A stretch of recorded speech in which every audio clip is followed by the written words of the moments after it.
The wheelchair. Date that changed everything.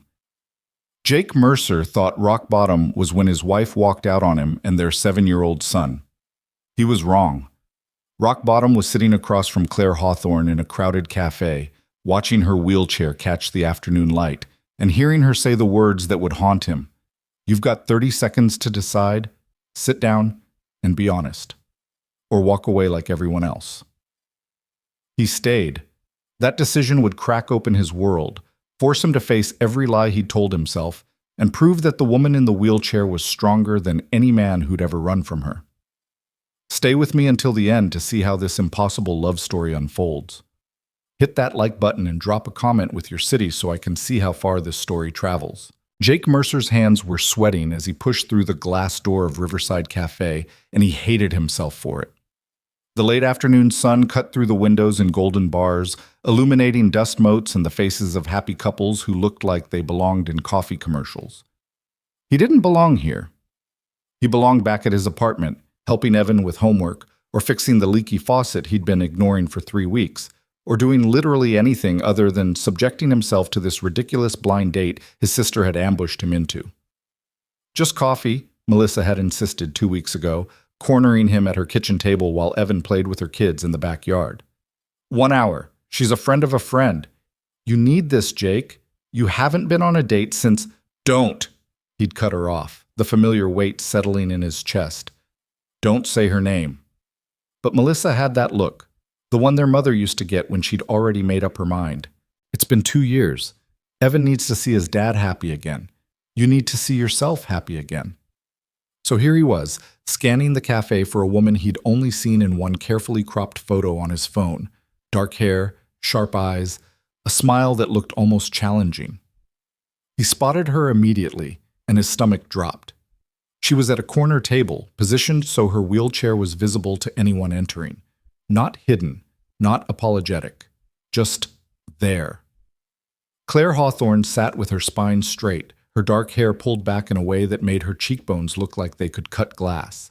She wore a simple black sweater and jeans, but something about the way she held herself made the casual outfit look intentional, powerful. Her eyes, those same sharp eyes from the photo, tracked him the moment he walked in, and Jake felt like a specimen under a microscope. Their eyes met. Jake froze. She didn't smile, didn't wave, just watched him with an expression he couldn't read. Expectation mixed with something harder, something that looked like she was already counting the seconds until he left. Jake's first instinct was to turn around. His second was to pull out his phone and text Melissa that he had food poisoning. His third was to wonder what kind of person he'd become that his immediate reaction to a woman in a wheelchair was panic. He forced his feet forward. Claire's expression didn't change as he approached, but her hands, resting on the armrests of her wheelchair, tightened almost imperceptibly. When he was 3 feet away, she spoke, her voice carrying just enough to turn a few nearby heads. You've got 30 seconds to decide. Sit down and be honest, or walk away like everyone else. Jake stopped. Excuse me? I don't do the polite dance, Claire said, each word precise as a scalpel. I don't do the uncomfortable small talk while you figure out how to make an excuse and leave. I've been through 7 of these setups in the past year. 5 guys took 1 look and suddenly remembered urgent appointments. 2 sat down, ordered coffee, and spent 45 minutes telling me how inspirational I was before ghosting me completely. So let's skip the performance. Either sit because you actually want to, or leave honestly. I promise my ego can handle it. The cafe had gone quiet around them. Jake felt every eye in the place burning into his back. Heat crawled up his neck, part embarrassment, part something else. Something that felt like being called out on every shallow thought he'd had in the parking lot. I'm sitting, he said, and pulled out the chair across from her. Why? Claire leaned forward slightly, and Jake caught a hint of something floral in her perfume. Jasmine, maybe. Because you're a good person. Because you feel sorry for me. Because you're afraid of looking like an asshole in front of all these people. Because you just made me feel like a coward. And I don't like it. The words came out harder than Jake intended. He sat down, met her eyes directly. And because you're right, I almost left. I saw the wheelchair, and my first thought was, I can't handle this. But my second thought was, what kind of man thinks like that? So I'm sitting, and I'm staying, and we're going to have this coffee, and you're going to tell me why someone who looks like they could run a Fortune 500 company is bothering with blind dates set up by friends of friends. For the first time, Claire's expression cracked. One corner of her mouth lifted. Not quite a smile, but close. You're honest. That's new. I'm too tired to lie, Jake said. I've got a 7-year-old who asks me every night when mommy's coming home, even though she's been gone for 2 years. I work 50 hours a week managing a storage facility because it's the only job with hours flexible enough for school pickup. I eat cereal for dinner 3 nights a week because I'm too exhausted to cook. I probably smell like the industrial cleaner we use on the units, and I definitely haven't been on a date since my wife packed her bags and told me she couldn't do this life anymore. So if you're looking for someone with their act together, I'm not him, but I'm here, and I'm honest. That's all I've got. The silence that followed felt different than before. Claire's eyes softened, just slightly, and she leaned back in her chair. When she spoke again, her voice had lost its edge. Claire Hawthorne, she said, extending her hand across the table. 32 years old, paralyzed from the waist down since I was 8. Car accident, drunk driver, 6 surgeries. Raised by a single mom who worked 3 jobs and taught me that accepting pity was worse than death. I like murder mysteries, terrible reality TV, and proving people wrong. I hate being called inspirational, being patted on the head like a child, and men who treat my wheelchair like either a tragedy or a test of their character. Jake shook her hand. Her grip was firm, her palm slightly calloused. Jake Mercer, 34. Used to be an aerospace engineer before my wife's medical bills, and the divorce cleaned me out.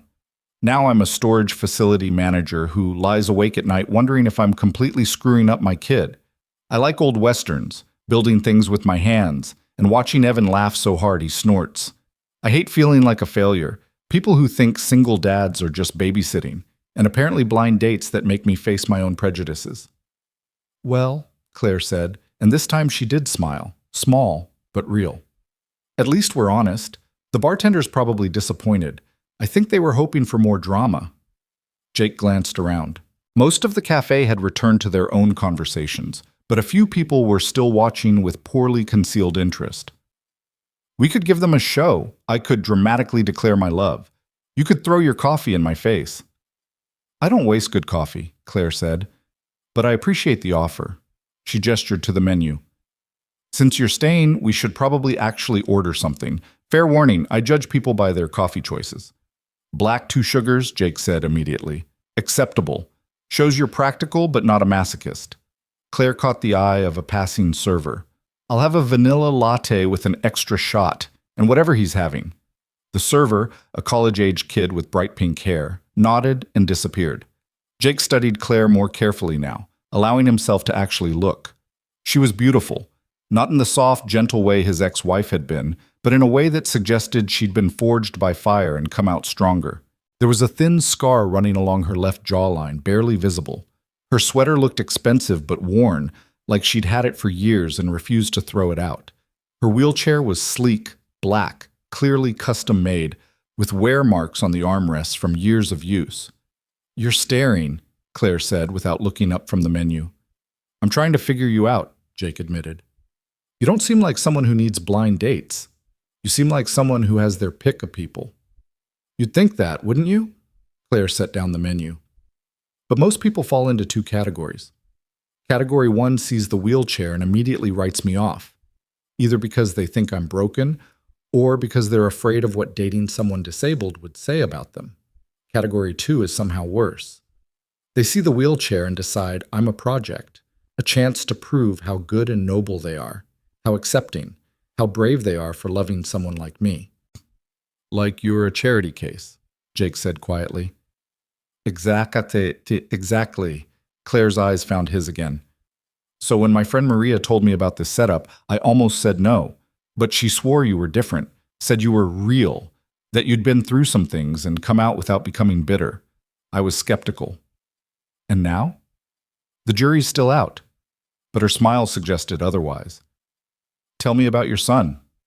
Jake felt his face change, felt the familiar warmth that always came when he thought about Evan. He's 7, smart as hell, obsessed with dinosaurs and space. He's got my wife's blonde hair and her stubborn streak, But he's got this laugh that sounds like sunshine. He asks questions nonstop. Dad, why is the sky blue? Dad, how do rockets work? Dad, if you could fight a T-Rex or a lion, which would you pick? He's the best thing I've ever done. The only thing I know I didn't screw up. Your wife left both of you? Claire asked gently. Jake's jaw tightened. She left before Evan was old enough to remember her well. She'd been sick, depression, anxiety, some other things we never got proper diagnoses for because she refused to see doctors. After Evan was born, it got worse. She'd disappear for days, stop eating, stop talking. I tried everything, therapy, medication, support groups. Nothing worked. Then one day I came home and she was gone. Left a note saying she couldn't be the mother and wife we needed, that we deserved better. I'm sorry, Claire said, and it didn't sound like pity. It sounded like understanding. The hell of it is, part of me was relieved. Jake's voice dropped. What kind of person feels relieved when their wife leaves?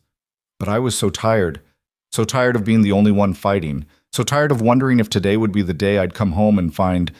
He stopped, shook his head. Anyway, we're better off. Evan's happy. I'm managing. We're a team. Their coffee arrived. Jake took a sip, perfect temperature, strong enough to taste the beans. Claire watched him over the rim of her cup, and he got the distinct impression she was still testing him, still waiting for him to fail some invisible standard. What about you? Jake asked. You said you were paralyzed at 8. What was that like? Honest answer or polite answer? Honest. Claire set down her cup. It was hell. I went from being a kid who ran everywhere, literally ran. My mom said I never walked if I could run instead, to being trapped in a body that wouldn't obey. The first year was the worst. I was angry all the time. Angry at the drunk driver who hit us. Angry at my mom for making me do physical therapy that hurt and didn't even fix anything. Angry at my friends who gradually stopped inviting me places because I was too hard to include. Angry at a world that suddenly had stairs everywhere I wanted to go and bathrooms I couldn't fit in. How'd you get past it? Jake asked. Who says I did? Claire's smile was sharp. I just got better at channeling it. My mom sat me down when I was 12 and said, you can be angry or you can be powerful. Pick one. So I picked powerful. Learned everything I could, pushed myself harder than anyone else, refused to let anyone tell me what I couldn't do, built a life that worked on my terms. What do you do? Jake asked. For work, I mean. Something flickered across Claire's face. Hesitation, maybe, or calculation? I'm in tech, she said after a pause. Business development. What about you? You said you used to be an aerospace engineer. Jake caught the deflection but didn't push. Yeah, worked at Northrop for 6 years. Good money. Interesting work. Then my wife got sick, and the medical bills started piling up. Her insurance was garbage. Mine wasn't much better. We burned through our savings, then our retirement. I was taking off so much time to deal with her episodes that work started making noise about reliability. When she left, I was already drowning financially. Storage facility job came up. The owner's a buddy from college. He knew I needed flexibility more than prestige. So I took it. Do you miss it? Claire asked. Engineering? Every day, Jake admitted. But Evan comes first. Always. I can build model rockets with him on weekends. That's enough. Is it, though? Claire tilted her head. Is it really enough, or is it just what you tell yourself so you don't think about what you gave up? The question hit harder than Jake expected. He opened his mouth to give the easy answer, the one he told Melissa, told his parents, told himself at 3 a.m. when he couldn't sleep. But Claire was watching him with those sharp eyes, and he remembered his own words from earlier. I'm too tired to lie. No, he said quietly. It's not enough. Some days I look at Evan and I'm terrified he'll figure out that his dad is just treading water. That I used to design navigation systems for satellites, and now I spend my days arguing with people about late fees and cleaning out abandoned units. That I used to dream big, and now I just dream about making it through another week without the car breaking down. But you do it anyway, Claire said. It wasn't a question. What choice do I have? He's my son. He didn't ask for any of this. Neither did you, Claire pointed out. Neither did your wife, probably. Life doesn't care what we ask for. It just keeps happening, and we figure out how to survive it. They sat in silence for a moment, drinking their coffee. Around them, the cafe continued its afternoon rhythm. Students typing on laptops, couples holding hands across tables, a book club arguing animatedly in the corner. Normal people living normal lives, unaware that at this table, two people were carefully dismantling their walls brick by brick. "I need to be honest with you about something," Jake said finally. "When my sister told me about this date and I saw your picture, I asked if you were disabled. She said yes, and I almost canceled. I told myself it was because I didn't have the emotional capacity for something complicated, that I was barely keeping my own life together. How could I handle someone else's challenges? But the truth is, I was scared. Scared that dating you would be hard, that people would stare, that Evan would have questions I didn't know how to answer, that I'd screw it up somehow and hurt you." Claire's expression didn't change, but her knuckles went white around her cup. "And now? Now I think I was an idiot," Jake said. "Because the hardest thing about this conversation has been admitting my own weaknesses, not dealing with yours. You don't need handling. You're the strongest person in this cafe, wheelchair included." "That's a low bar," Claire said, but her voice had softened. "Have you seen the guy at table 6? He's been trying to get the barista's number for 20 minutes and can't work up the courage." Jake glanced over, caught sight of a nervous 20-something literally wringing his hands while staring at the counter. "Poor bastard." "We were all that guy once," Claire said, "terrified of rejection, convinced we're not enough." She paused. "I almost canceled too, by the way. When Maria showed me your picture and told me you were a single dad, I thought, great, another guy looking for someone to help raise his kid. Like I'm some kind of ready-made stepmother because I'm in a wheelchair and should be grateful for any attention." "That's not," Jake started. "I know," Claire cut him off. "I can see it's not, but I had to check. I had to push you, to see if you'd run or if you'd push back. Most guys either leave or they get all gentle and patronizing. You got annoyed. That was new." "You tested me," Jake said slowly. "I've been tested my whole life," Claire said. "Every building I enter, every job interview, every first date, people test whether I can handle stairs, handle responsibility, handle being around normal people without making them uncomfortable. So yeah, I test back. I figure out fast whether someone sees Claire or just the chair. You passed." "What was the test?" "You got mad. You called me out for making assumptions and you sat down anyway. You didn't ask if I needed help, didn't make a show of pulling out my chair, didn't treat my wheelchair like it was on fire. You treated me like a person who annoyed you. That's basically the highest compliment I can receive on a first date." Jake laughed, a real laugh, the first in longer than he could remember. "I annoyed you too, for what it's worth. You made me face every shitty thought I had in that parking lot." "Good," Claire said firmly. "We should be uncomfortable sometimes. Growth lives in discomfort." "Is that from a fortune cookie?" "It's from 3 years of therapy after my last relationship ended." Claire took a long sip of her latte. "Want to hear about that disaster?" "Only if you want to tell it." His name was Marcus, successful lawyer, gorgeous, charming, checked every box. We dated for 8 months, and I thought maybe this was it. Maybe I'd found someone who saw past the chair. Then I overheard him on the phone with his mother. He told her dating me was making him a better person, that being with someone disabled was teaching him compassion, like I was a volunteer opportunity at the Humane Society. "What'd you do?" Jake asked. I wheeled right up to him, waited for him to hang up, and asked if he'd like to include proximity to disability on his resume, maybe under special skills. He tried to backtrack, said I was taking it wrong. I told him to get out. He did. Then he sent me flowers for a week with notes about how I'd misunderstood, and he really cared. I sent them all back with a note that said, "Save your compassion for someone who needs it. I just needed a partner." "Damn," Jake said. "Remind me never to piss you off." "Oh, I'll remind you," Claire said. "Regularly. I'm very good at holding grudges." They talked for another hour. Jake learned that Claire had never learned to drive. When you can't feel your legs, the DMV gets nervous. But that she loved taking taxis just to have loud opinions about the driver's music choices. That she'd taught herself to code at 15 because she was bored and angry and wanted to prove she could do something people said was impossible. That her mother had died 3 years ago, and some days she still picked up the phone to call her before remembering. Claire learned that Jake sang 80s rock ballads in the shower, that Evan had recently decided he wanted to be a paleontologist astronaut when he grew up, and that Jake's idea of cooking was anything that doesn't require more than one pot. That he missed his wife sometimes, not who she became, but who she'd been when they met, funny and bright and full of plans. That guilt kept him up at night, wondering if he could have done more, been better, somehow saved her. "You can't save someone who doesn't want to be saved," Claire said gently. "Believe me, I tried with my mom. She worked herself to death, literally. Had a heart attack at her desk when I was 29. I spent years wondering if I'd been less needy, less expensive, less complicated. Maybe she wouldn't have had to work so hard. My therapist finally got it through my head that my mother made her choices, and I made mine. And sometimes love isn't enough to change someone's path." "That's a hard truth," Jake said. "Jacob." "Most truths are." Claire glanced at her phone.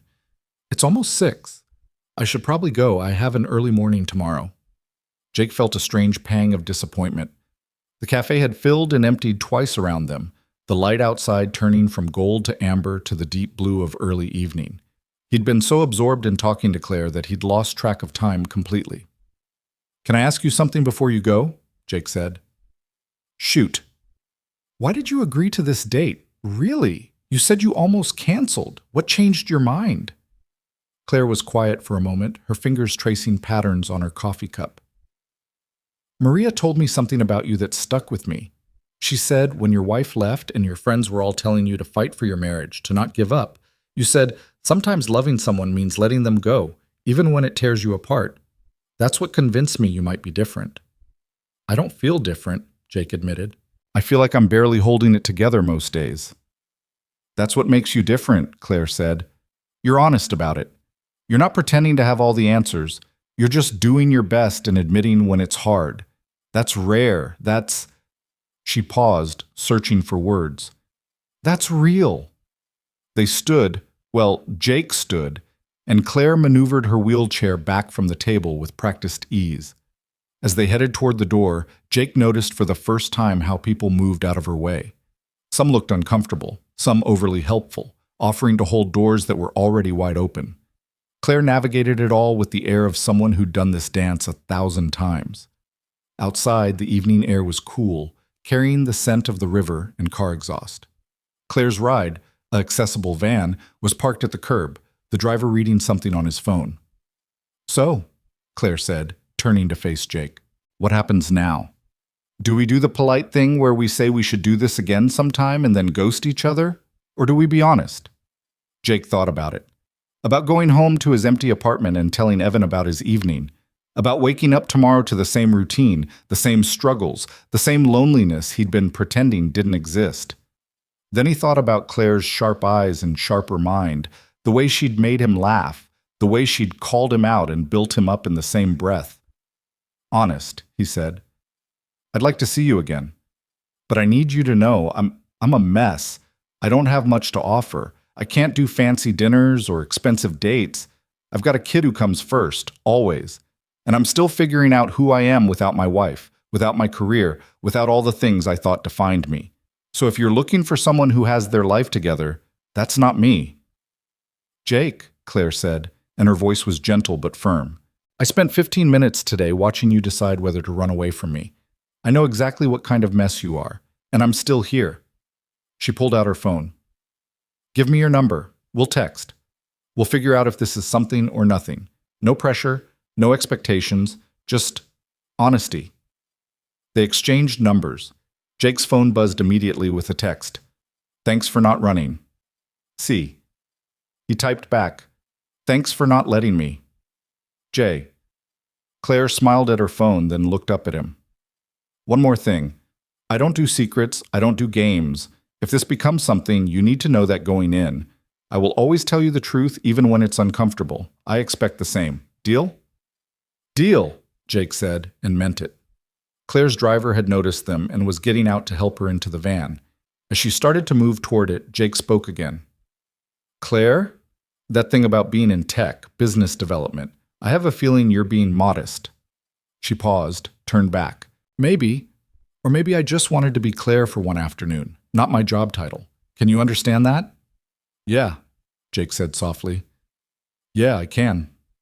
He watched the van pull away, Claire's face visible in the window for just a moment before they turned the corner. Then he was alone on the sidewalk, the cafe glowing warm behind him, his phone heavy in his pocket with her number saved. Jake pulled out his phone and texted Melissa, "You were right, don't let it go to your head." Her response came immediately. "Too late. Tell me everything." But Jake didn't want to tell anyone yet.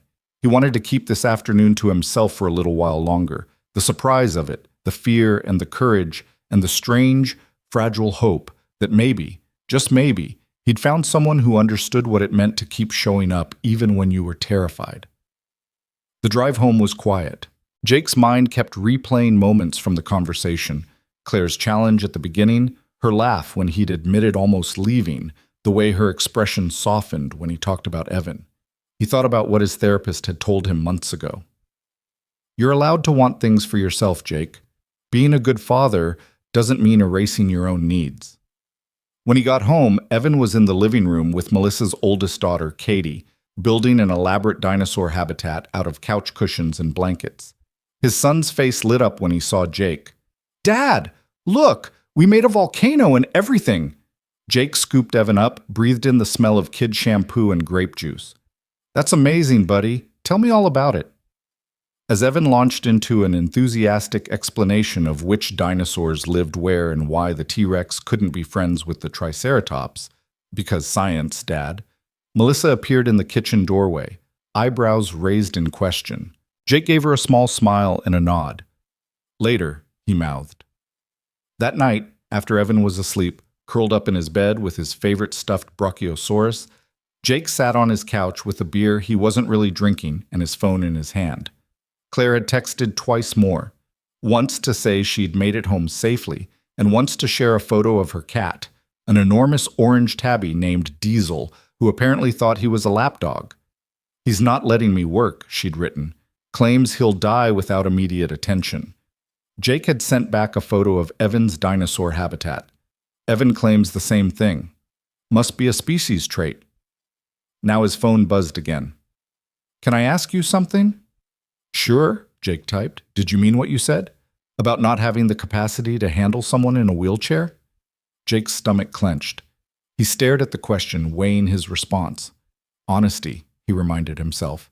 She'd said no secrets, no games. In that moment, yes. I was overwhelmed and scared and looking for excuses. But I was wrong. It's not about capacity. It's about priorities. And I think maybe you're worth reprioritizing for. 3 dots appeared, disappeared, appeared again. Finally, that might be the most honest thing anyone's ever said to me on a first date. Is that good or bad? Good. Scary, but good. I'm used to people either lying about their concerns or overcompensating with how accepting they are. You just said it. I respect that. They texted for another hour. Small things, easy things, favorite movies.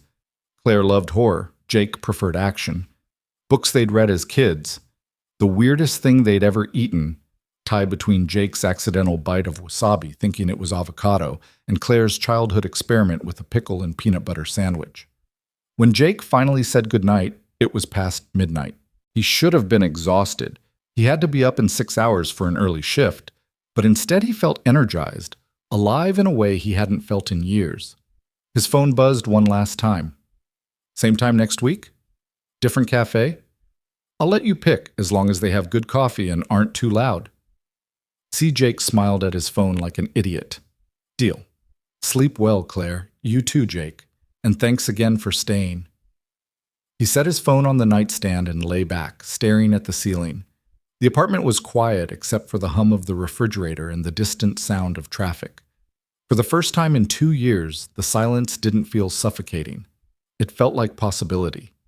Jake closed his eyes and let himself imagine it. Coffee dates that became dinner dates, introducing Claire to Evan, building something real with someone who didn't need him to be perfect, just honest.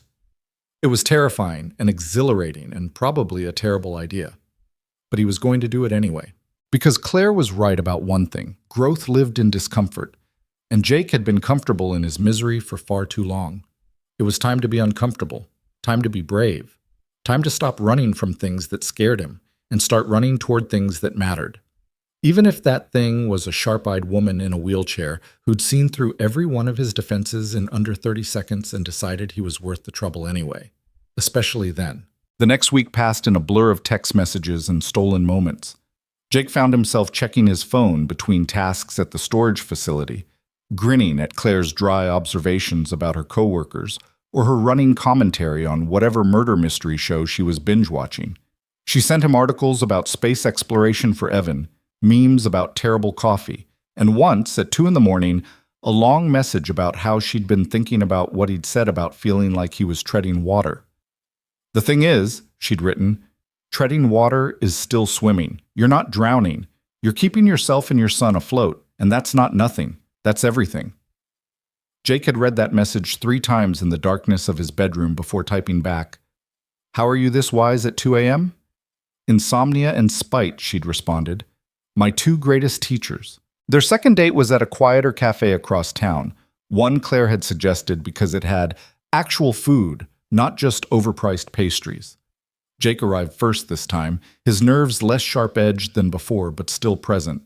He'd spent 20 minutes debating what to wear before Evan had wandered into his room and declared, "Dad, you look fine. Just don't wear the shirt with the stain." "What stain?" Jake had asked, examining his favorite blue button-down. "The one from spaghetti night. It's right there." Evan had pointed to a spot Jake couldn't see, but that probably existed knowing his luck with laundry. Now, sitting at a table by the window, Jake saw Claire's van pull up. He watched her transfer from the vehicle to her wheelchair with fluid efficiency, the driver handing her a bag before driving off. She'd dressed up slightly, a deep green sweater that made her dark hair look even darker, silver earrings catching the light. When she spotted him through the window, her face lit up with a smile that made Jake's chest feel tight. "You're early," she said, wheeling up to the table. "I'm never early. This is already off to a concerning start." "I was nervous," Jake admitted. "Thought maybe you'd changed your mind after a week of my rambling texts about storage unit disasters." "Are you kidding?" The one about the woman who stored her ex-husband's toupee collection was the highlight of my week. Claire settled her bag on her lap. "Though I'm still not convinced you didn't make that up." "I wish I had. There were 47 of them, labeled by year." Jake shook his head. "I've seen things, Claire. Things that can't be unseen." She laughed, and the sound did something to Jake's nervous system, smoothed out the tight coils of anxiety he'd been carrying. They ordered actual food this time, sandwiches and soup, and fell into conversation as easily as they had the week before. Claire told him about a project at work that was driving her crazy, something about software integrations and stubborn developers who thought they knew better than she did. "So I finally just told them, either fix the bug or I'll reassign the entire module to someone who can," Claire said, stabbing at her salad with more force than necessary. "Suddenly they found a solution. Amazing how that works."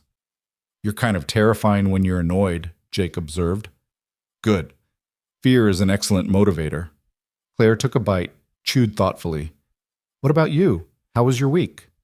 Evan had a meltdown on Tuesday because a kid at school told him dinosaurs are boring and space is cooler. Took me an hour to convince him that both things can be awesome. "That kid's wrong on both counts," Claire said firmly. "Dinosaurs are objectively fascinating." "What did you tell Evan?" "That the kid probably just hadn't learned about dinosaurs properly yet, and maybe Evan could teach him. Tried to turn it into an education opportunity instead of a grudge." "Good parenting." Claire nodded approvingly. "Did it work?" "He came home yesterday announcing he'd made a new friend, and they're going to be dinosaur space scientists together. So I'm calling it a win." "You're doing better than you think," Claire said quietly. "With Evan, I mean. You talk about him like you're constantly failing, but every story you tell shows a kid who's happy and curious and knows his dad loves him. That's not failure." Jake looked down at his sandwich, his throat suddenly tight. "I just worry I'm not enough. That he needs more than one person trying to be both parents. He needs one person who shows up consistently and loves him unconditionally," Claire corrected. "You're doing that. The rest is just noise." They ate in comfortable silence for a moment, and Jake found himself watching the way Claire's hands moved. Precise, economical, no wasted motion. She caught him staring and raised an eyebrow. "What?" I'm trying to figure out how to ask something without sounding like an idiot, Jake said. Just ask. I'll tell you if you're being an idiot. Your wheelchair. It's different from the one I saw in the photo Maria showed me. Claire glanced down at her chair, then back up at him. Good eye. I have 3. This one's my everyday chair, lightweight, easy to maneuver. I have a sports chair for when I play basketball, and a heavy-duty one for outdoor terrain. They're tools, like shoes. Different situations call for different equipment. You play basketball? Jake asked, genuinely surprised. Wheelchair basketball. I'm on a local team. We practice twice a week, play in tournaments. It's brutal and competitive, and I love it. Claire's eyes gleamed. Why? Did you think disabled people just sat around being inspirational? No, Jake stopped, laughed at himself. Okay, maybe a little. I'm learning to check my assumptions. Good. Keep doing that. Claire leaned forward. Here's the thing most people don't get. Being in a wheelchair doesn't make me fragile. It doesn't mean I can't do things. It just means I do them differently. I can't walk, but I can do 1,000 other things.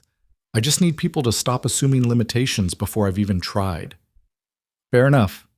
Jake met her eyes. So tell me something you can do that would surprise me. Claire considered this.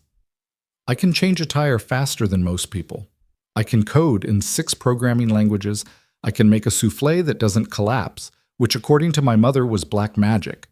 And I can drink you under the table, though I don't recommend testing that theory on a second date. Noted, Jake grinned. What about things you can't do? Or is that a forbidden question? Not forbidden, just boring. I can't walk, can't stand, can't feel my legs, can't reach the top shelf at the grocery store without help or a grabber tool, can't use most public bathrooms without significant frustration, can't wear high heels, though honestly that seems like a blessing given what my friends tell me about them. Claire shrugged. But those are logistics, not limitations. There's a difference. I'm starting to see that, Jake said. Their food arrived and conversation drifted to lighter topics. Claire asked about Jake's engineering background, and he found himself talking about satellite navigation systems with an enthusiasm he hadn't felt in years. She asked smart questions, caught references he made to orbital mechanics, pushed him to explain concepts in ways that made him think harder about them. You miss it, she said finally. It wasn't a question. Yeah, Jake admitted, but I don't miss the pressure, or the travel, or the way it took over everything. I miss the problem solving. The feeling of building something that mattered. What if you could do it differently? On your own terms? How? I can't go back to that kind of career with Evan's schedule, and I don't have the capital to start something on my own. What about consulting or freelance work? You could set your own hours, take projects that fit your life instead of reshaping your life around projects. Claire pulled out her phone, started typing. I know people. In tech, in aerospace, I could make introductions. Claire, you don't have to. I'm not doing it because I have to. I'm doing it because you're clearly talented and wasted on storage unit management. No offense to storage unit managers. She looked up from her phone. Let me help. Not because you need saving, but because I have resources you don't, and using them to help someone I like seems like a good use of those resources. Jake sat back, overwhelmed. I don't know what to say.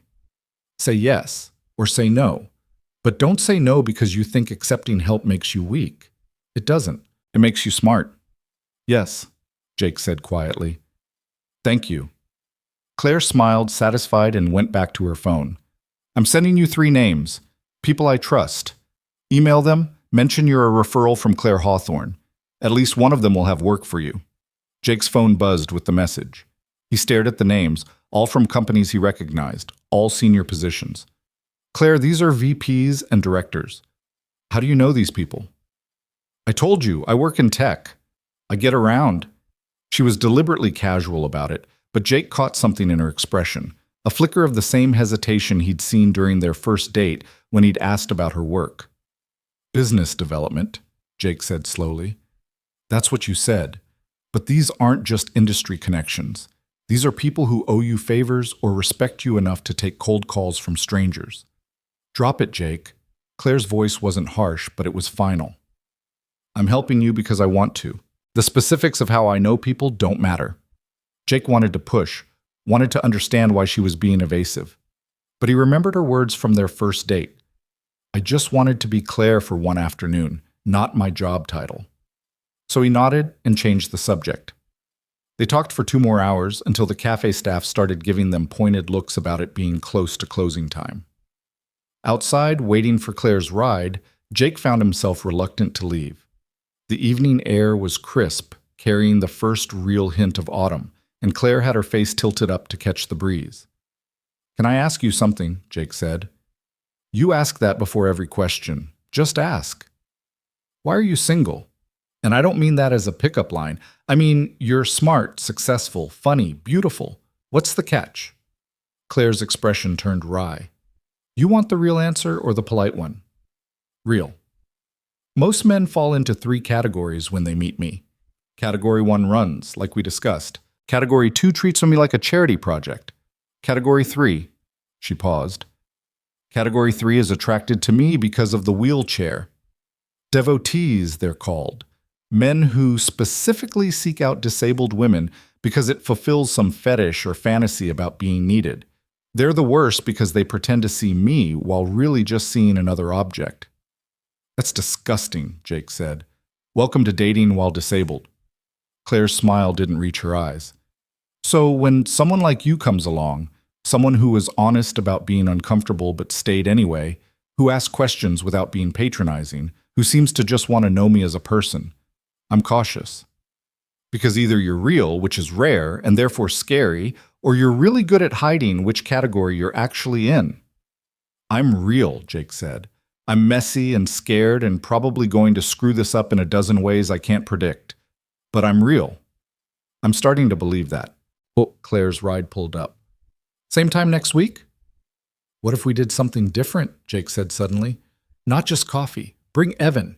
We could go to the park or the science museum. Let him meet you properly, not as some mysterious woman his dad's texting all the time. Claire's expression shifted. Surprise, then something more complicated. You want me to meet your son. Only if you're comfortable. I know it's fast, and if it's too much. Jake, Claire cut him off gently.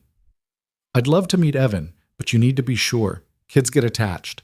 If this doesn't work out, I don't want him hurt. I'm sure, Jake said, and realized he meant it. I haven't been sure about much lately, but I'm sure about this. About you. Claire's eyes glistened in the streetlight.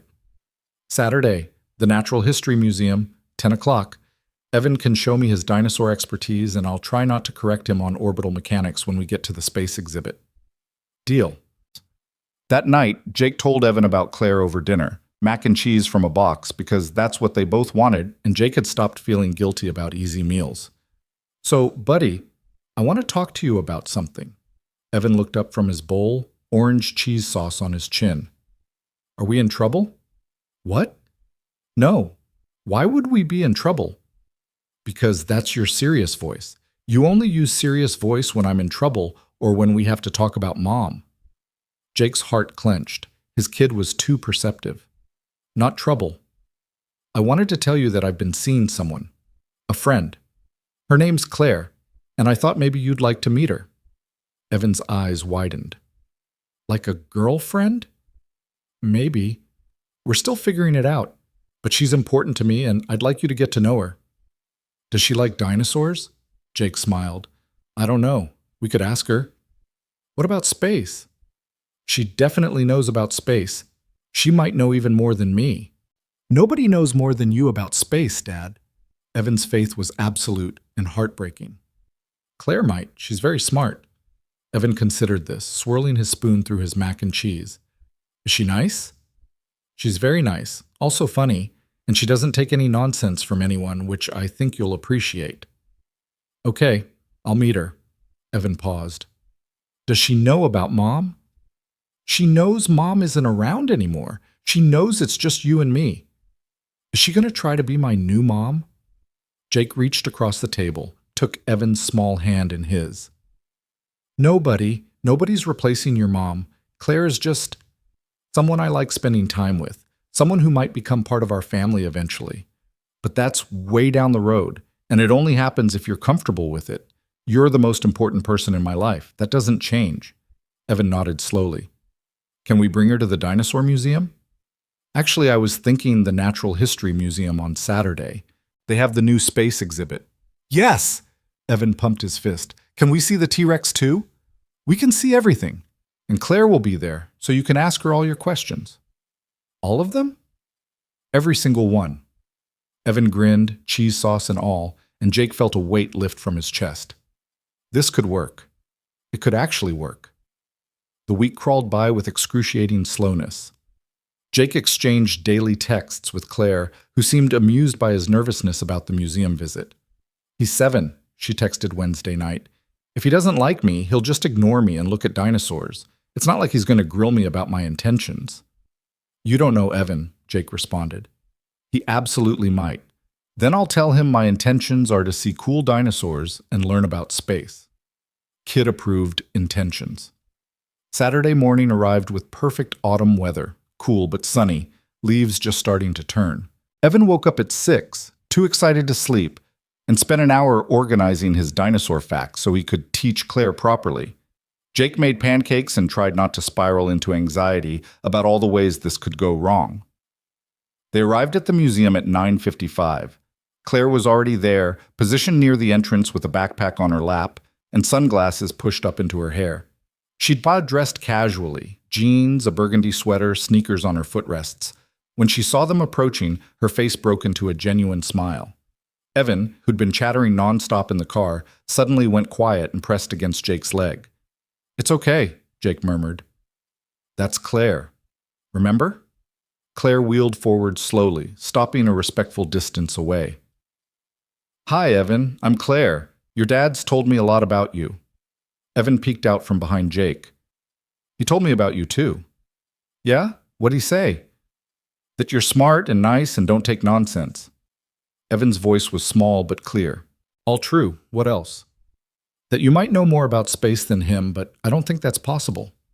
Claire's eyes crinkled with amusement. Well, we'll have to see about that.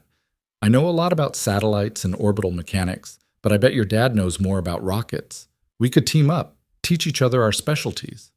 Evan considered this. Then he stepped forward, looking directly at Claire's wheelchair. Why are you in a chair? Evan! Jake started, mortified. It's fine. Claire waved him off, focusing on Evan. I'm in a wheelchair because my legs don't work. I was in a car accident when I was a little older than you, and it hurt my spine. So now I use this chair to get around instead of walking. It's kind of like how your dad uses a car to get places instead of walking everywhere. Just a different kind of wheels. Does it hurt? Evan asked. Not anymore. It did for a long time after the accident, but now it's just how my body works. Can you do wheelies? Claire laughed, a real delighted laugh. I can. Want to see? Evan's eyes went huge. Yes! Claire backed up a few feet, then popped her front wheels off the ground, balancing perfectly on her back wheels for several seconds before lowering back down. Evan's jaw dropped. That was so cool. Can you teach me? When you're older and have your own wheelchair, sure. But these chairs are expensive, so I can't let you practice on mine. Deal? Deal. Evan was fully engaged now, circling Claire's chair with scientific interest. What else can it do? Well, it goes pretty fast, and it's really good at turning quickly. Want to race me to the dinosaur exhibit? You're on. And just like that, Jake's son took off running, with Claire rolling smoothly beside him, the two of them laughing as they navigated through the museum entrance. Jake followed behind, his heart doing complicated things in his chest. The next 3 hours were some of the best Jake had experienced in years. Evan appointed himself Claire's tour guide, dragging her from exhibit to exhibit with boundless enthusiasm. Claire listened patiently to his explanations about pterodactyls, not actually dinosaurs, Evan informed her seriously, asked thoughtful questions about his favorite periods, and contributed her own knowledge seamlessly. At the space exhibit, roles reversed. Claire explained how GPS satellites worked, described orbital trajectories in terms Evan could understand, and even sketched out a diagram of geosynchronous orbit on a napkin from the cafe. Evan watched her with rapt attention, asking questions that got increasingly complex. You weren't kidding, Jake murmured to Claire while Evan was examining a moon rock display. You really might know more about space than me. Different specializations, Claire said modestly. You know rockets and propulsion. I know navigation and positioning systems. Together we're basically NASA. Basically. They had lunch in the museum cafe, Evan wedged between them and still talking nonstop. Jake watched his son interact with Claire, easy, natural, no fear or awkwardness about her wheelchair. At one point, Evan casually leaned against Claire's armrest while explaining something about velociraptors, completely comfortable in her space. Claire's hand came up briefly to ruffle his hair, and Jake had to look away, his eyes stinging. After lunch, Evan crashed hard, the morning's excitement catching up with him. He curled up against Jake on a bench near the dinosaur hall, yawning. "Tired, buddy?" Jake asked. "Little bit." Evan's eyes were already drooping. "Claire, can we come back next week? I didn't show you everything." "We'll have to see what your dad says," Claire replied, catching Jake's eye with a questioning look. "We can probably arrange that," Jake said. Evan smiled, satisfied, and was asleep within minutes, his head heavy on Jake's shoulder. Claire and Jake sat in comfortable silence, watching families stream past, the museum's ambient noise washing over them. "Thank you," Jake said quietly. "For this. For being so good with him." "He's a great kid," Claire said. "Smart, curious, kind. You should be proud." "I am. But I'm also terrified I'm going to mess him up somehow." "You won't. Or if you do, it'll be in normal ways that everyone's parents mess them up. Therapy-worthy, but not tragic." Claire smiled softly. "He adores you, Jake. It's written all over him.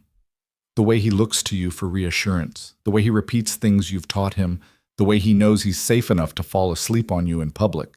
That's not a child who's being messed up. That's a child who's loved." Jake's throat was tight. "You're going to make me cry in the dinosaur exhibit.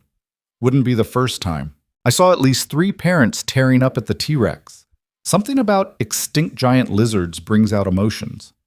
They sat together until Evan woke 20 minutes later, groggy and disoriented. The drive home was quiet, Evan dozing in his car seat while Jake's mind raced. He'd suggested this meeting thinking it would be a test. Would Claire and Evan get along? Would it feel forced? Would he know definitively whether this was going somewhere? But it hadn't felt like a test. It had felt like family. That night, after Evan was in bed, Jake called Claire. "Hey," she answered. "Your kid asleep?" "Out cold. He told me tonight that you're actually pretty cool for a grown-up and that he wants you to come to his school science fair next month." Claire laughed. "That's high praise. What'd you say?" "I said I'd ask you, so, Claire Hawthorne, would you like to attend an elementary school science fair and pretend to be impressed by baking soda volcanoes?" "I would love nothing more," Claire said, and Jake could hear the smile in her voice. "Today was perfect, Jake. Thank you for including me." "Thank you for being perfect with him. I was so nervous, and you just made it easy." He made it easy. He's got no filter, which I appreciate. No tiptoeing around the wheelchair, no awkward politeness. Just straight to, "Can you do wheelies?" I like that in a human. Jake laughed. "He asked me tonight if you were going to be his new mom. I nearly had a heart attack." Claire was quiet for a moment.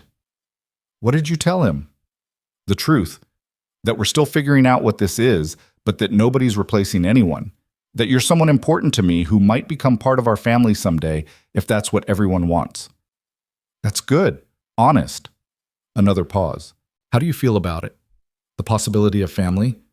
Jake closed his eyes, let himself imagine it fully. Claire at their dinner table, Evan showing her his homework. Weekend mornings together, building something real and lasting. "Terrified," he admitted, "and hopeful. Mostly hopeful." "Me too," Claire said softly. "I've been alone for a long time by choice. It's safer. But today, watching you with Evan, being included in that, I remembered what I've been missing, what I convinced myself I didn't need." "What's that?" "Belonging." The word hung between them across the phone line, heavy with meaning. Jake understood belonging, had spent 2 years feeling like he'd lost his place in the world when his wife left, like he was just occupying space until he figured out where he actually fit.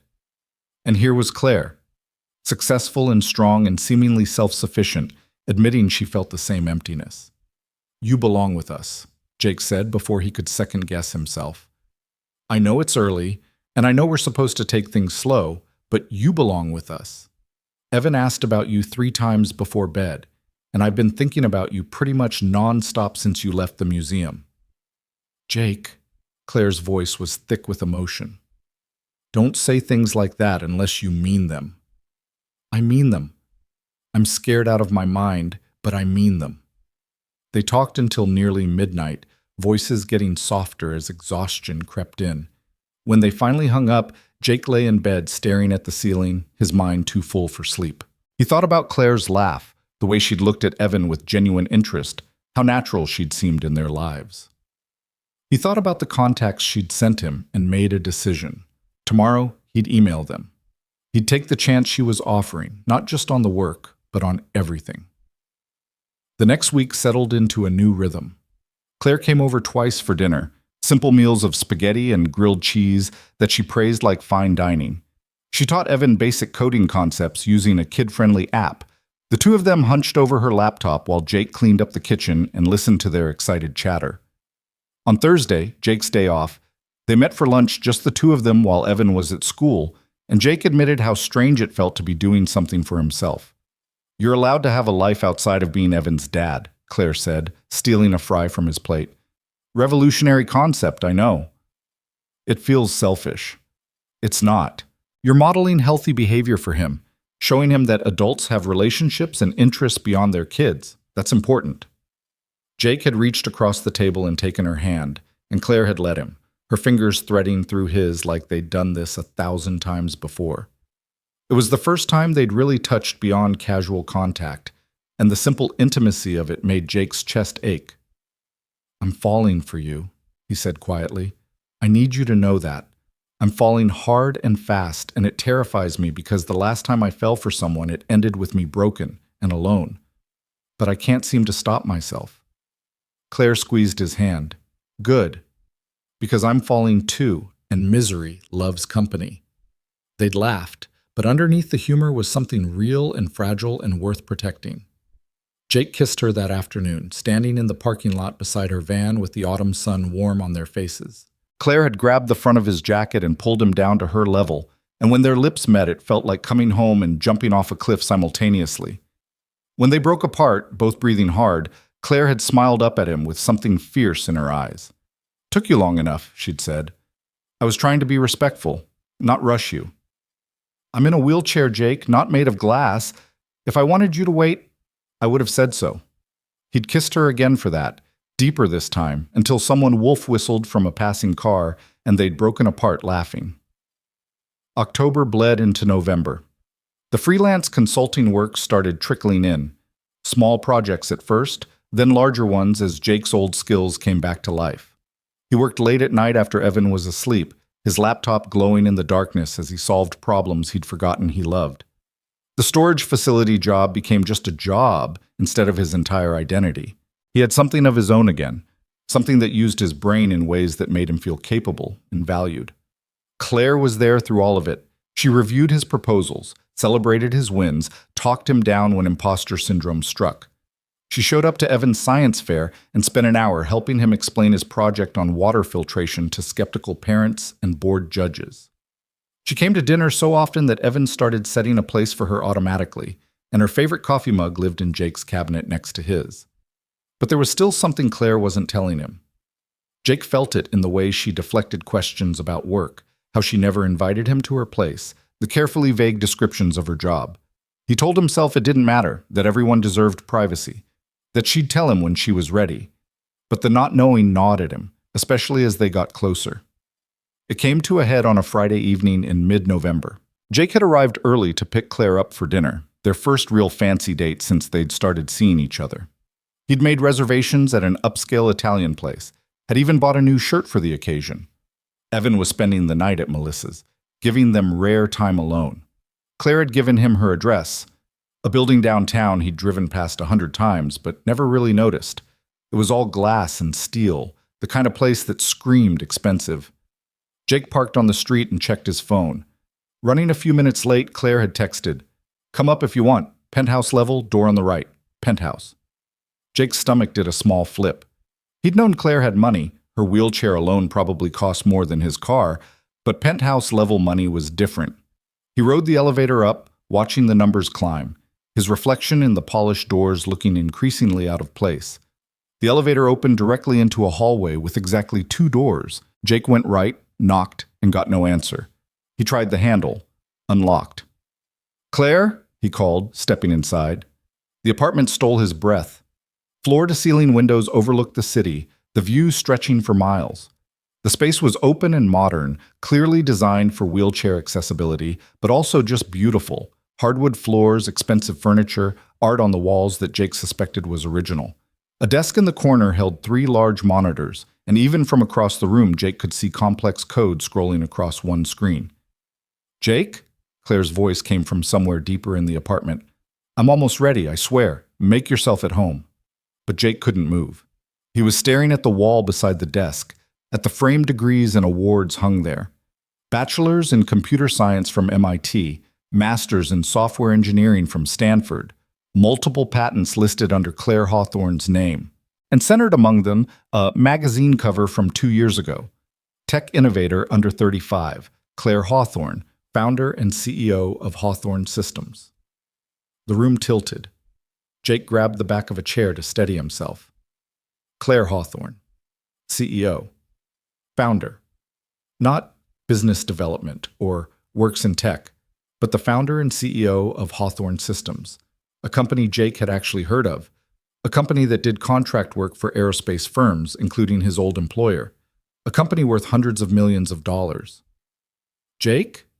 Claire wheeled into the room, dressed for dinner in a black dress that made her look elegant and untouchable. She saw where he was looking and went very still. "Oh." "Oh?" Jake's voice came out strangled. "That's all you've got? Oh?" "I can explain. You're a CEO. You founded a major tech company. You've been lying to me for 2 months." "I didn't lie." Claire's voice was steady, but her hands were tight on her armrests. "I just didn't tell you everything." "That's semantics, and you know it." Jake turned to face her fully. "I told you about my failed marriage, about losing my career, about every humiliating, broken piece of my life. And you were sitting there the whole time running a company worth, what, 100 million? More? 300 million, last valuation." Claire's chin lifted. "And yes, I didn't tell you, because I wanted you to know Claire, not Claire Hawthorne, CEO. I wanted someone to see me as a person, not a title or a bank account or an opportunity. So you lied by omission. You let me think we were on equal footing, that we were both just regular people trying to figure things out. Meanwhile, you've been, what, slumming it? Getting a kick out of watching the poor single dad struggle? That's not fair." Claire's eyes flashed. "You know that's not what this is." "Do I? Because from where I'm standing, I've been a charity case this whole time. The broke guy you felt sorry for, so you threw him some consulting contacts and played house with his kid. Was any of it real, Claire? Or was I just an interesting project?" The words came out cruel, and Jake saw them land like blows. Claire's face went pale, then red. "Get out," she said quietly. "What?" "Get out of my apartment, now, before I say something I can't take back." Jake wanted to push, wanted to fight this out until they reached some kind of understanding, but the look on Claire's face was pure steel, and he recognized it from their first date, the moment when she'd decided whether he was worth her time. He'd failed the test this time. He left without another word, took the elevator down with his heart pounding and his hands shaking. In his car, he sat gripping the steering wheel, trying to process what had just happened. Every moment of the past 2 months played through his mind in a new light. The expensive coffee, the casual name-dropping, the way she deflected questions about her place, the contacts who were all high-level executives. It had been there the whole time, and he'd been too caught up in his own insecurities to see it. His phone buzzed. Claire. He ignored it. It buzzed again and again. Finally, he looked. "You want to know why I didn't tell you? Because of exactly what just happened. Because men can't handle me having more money or more power. They either run or they try to use me. I thought you were different. I thought you saw me. I was wrong. Don't contact me again. We're done." Jake stared at the messages, his throat tight. He wanted to text back, to apologize, to fix this. But what could he say? That he wasn't intimidated by her success? That would be a lie. That he didn't feel like a fool for not figuring it out sooner? Another lie. That some part of him wasn't wondering if she'd been playing him this whole time.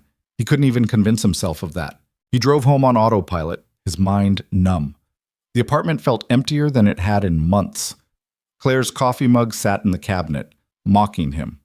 The coding app she'd downloaded for Evan was still open on his tablet. Evidence of her everywhere, and Jake didn't know if he wanted to erase it all or hold on to every piece. He called Melissa. "How's the fancy date?" she answered cheerfully. "It's not. We broke up. Can I come get Evan early?" "Jake, what happened?" "I screwed up. Badly. I need my kid." "Come over. We'll talk." Melissa took one look at his face when he arrived and sent the kids to the playroom. Jake told her everything while she made coffee, the words spilling out in a jumbled mess. When he finished, Melissa was quiet for a long moment.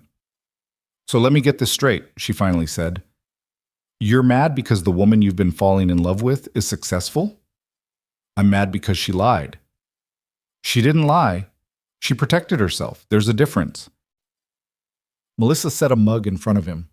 "Jake, you're my brother and I love you, but you're being an idiot." "Excuse me?" "An idiot. A complete and total idiot." Melissa sat down across from him. "This woman let you into her life. She met your son. She helped you restart your career. She's been nothing but honest about everything that actually matters, her feelings, her past, her fears. And you're throwing it all away because she didn't immediately disclose her net worth? It's not about the money." "Then what is it about?" Jake slumped in his chair. "I don't know. When I saw that magazine cover, saw who she really is, I felt like an idiot. Like I've been playing in the minor leagues while she's in the majors. Like there's no way someone like her could actually want someone like me." "There it is," Melissa nodded. "It's not that she lied. It's that you don't think you're good enough for her." The truth of it hit Jake like a punch. All his anger, all his hurt. It wasn't about Claire's deception. It was about his own inadequacy, about feeling small and useless and unworthy of someone extraordinary. "She is extraordinary," Jake said quietly, "and I'm just me. A guy who manages storage units and can barely keep his head above water most days. What business do I have being with someone who runs a company?" "The same business she has being with you. You make each other happy. You see each other. You fit." Melissa reached across the table, took his hand. "Jake, Claire didn't fall for your job or your bank account. She fell for the guy who sat down at that first date when everyone else would have run. The guy who's honest and kind and shows up for his kid every single day. That guy is worth 10 CEOs. I called her a liar, told her I was a charity case, said some really cruel things. Then you need to fix it, grovel, apologize. Do whatever it takes, because that woman is the best thing that's happened to you in years and you know it." Jake did know it. The past 2 months had been the happiest he'd been since before his marriage fell apart. Claire had made him feel capable again, had believed in him when he'd forgotten how to believe in himself, and he'd thrown it back in her face because his ego couldn't handle her being more successful than him. "She told me not to contact her," Jake said. "Since when do you give up that easy? The Jake I know would fight for something that matters." "What if she won't listen?" "Then you make her listen. You don't have to be perfect, Jake. You just have to be honest, really honest, about all the ugly, scared feelings you're having. That's what she's been asking for all along, honesty. So give it to her." Jake drove home with a plan forming. He settled Evan into bed, kissed his son's forehead, and sat down at his laptop. For 2 hours, he wrote, deleted, rewrote. Finally, he had something that felt true.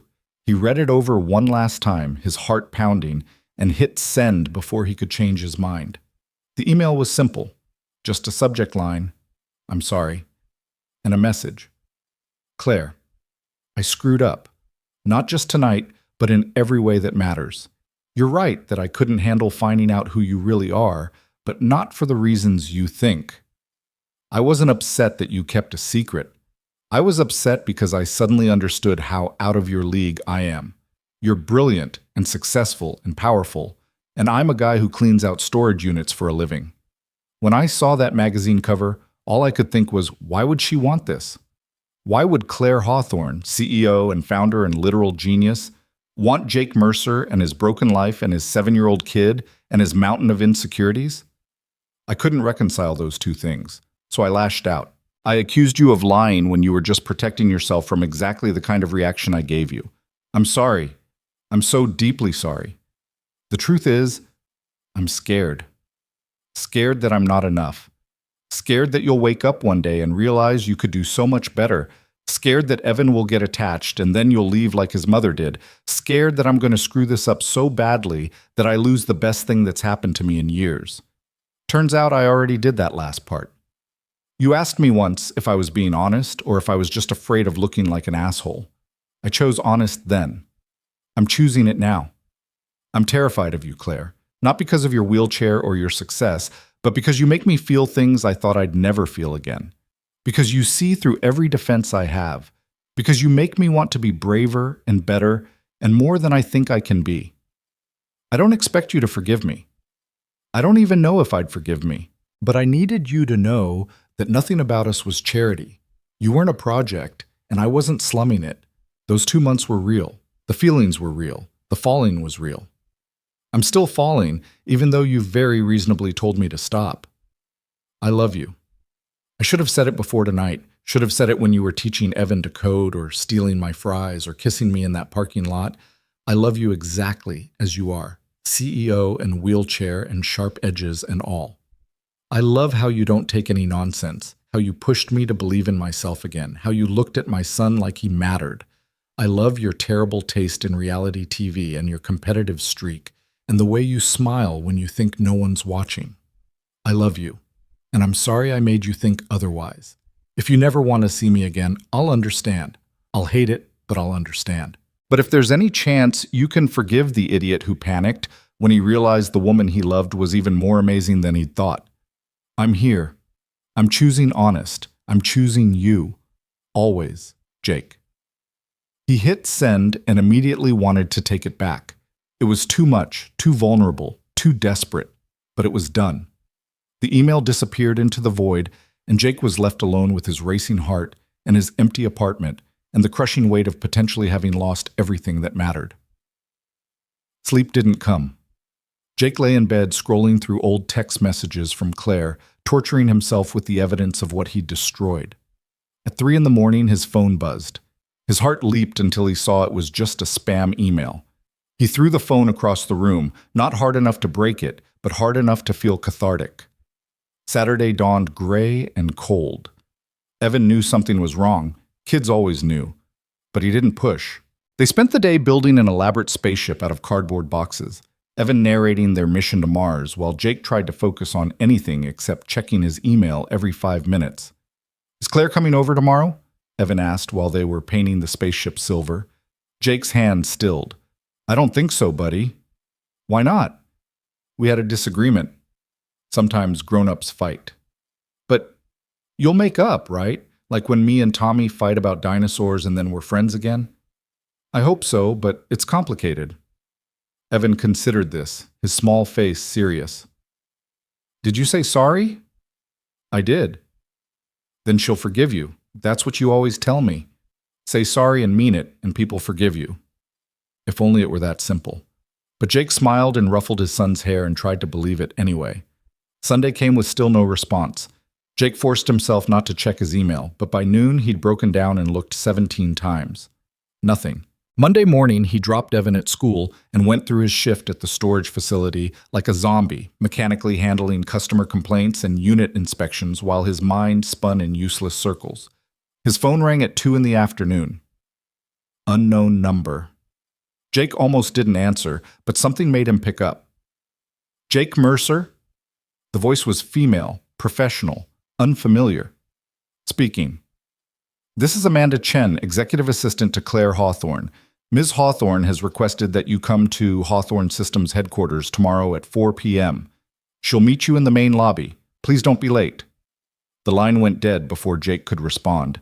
He stared at his phone, his heart hammering. Claire wanted to see him, or her assistant wanted him to show up so Claire could eviscerate him in person. Either way, it was a response.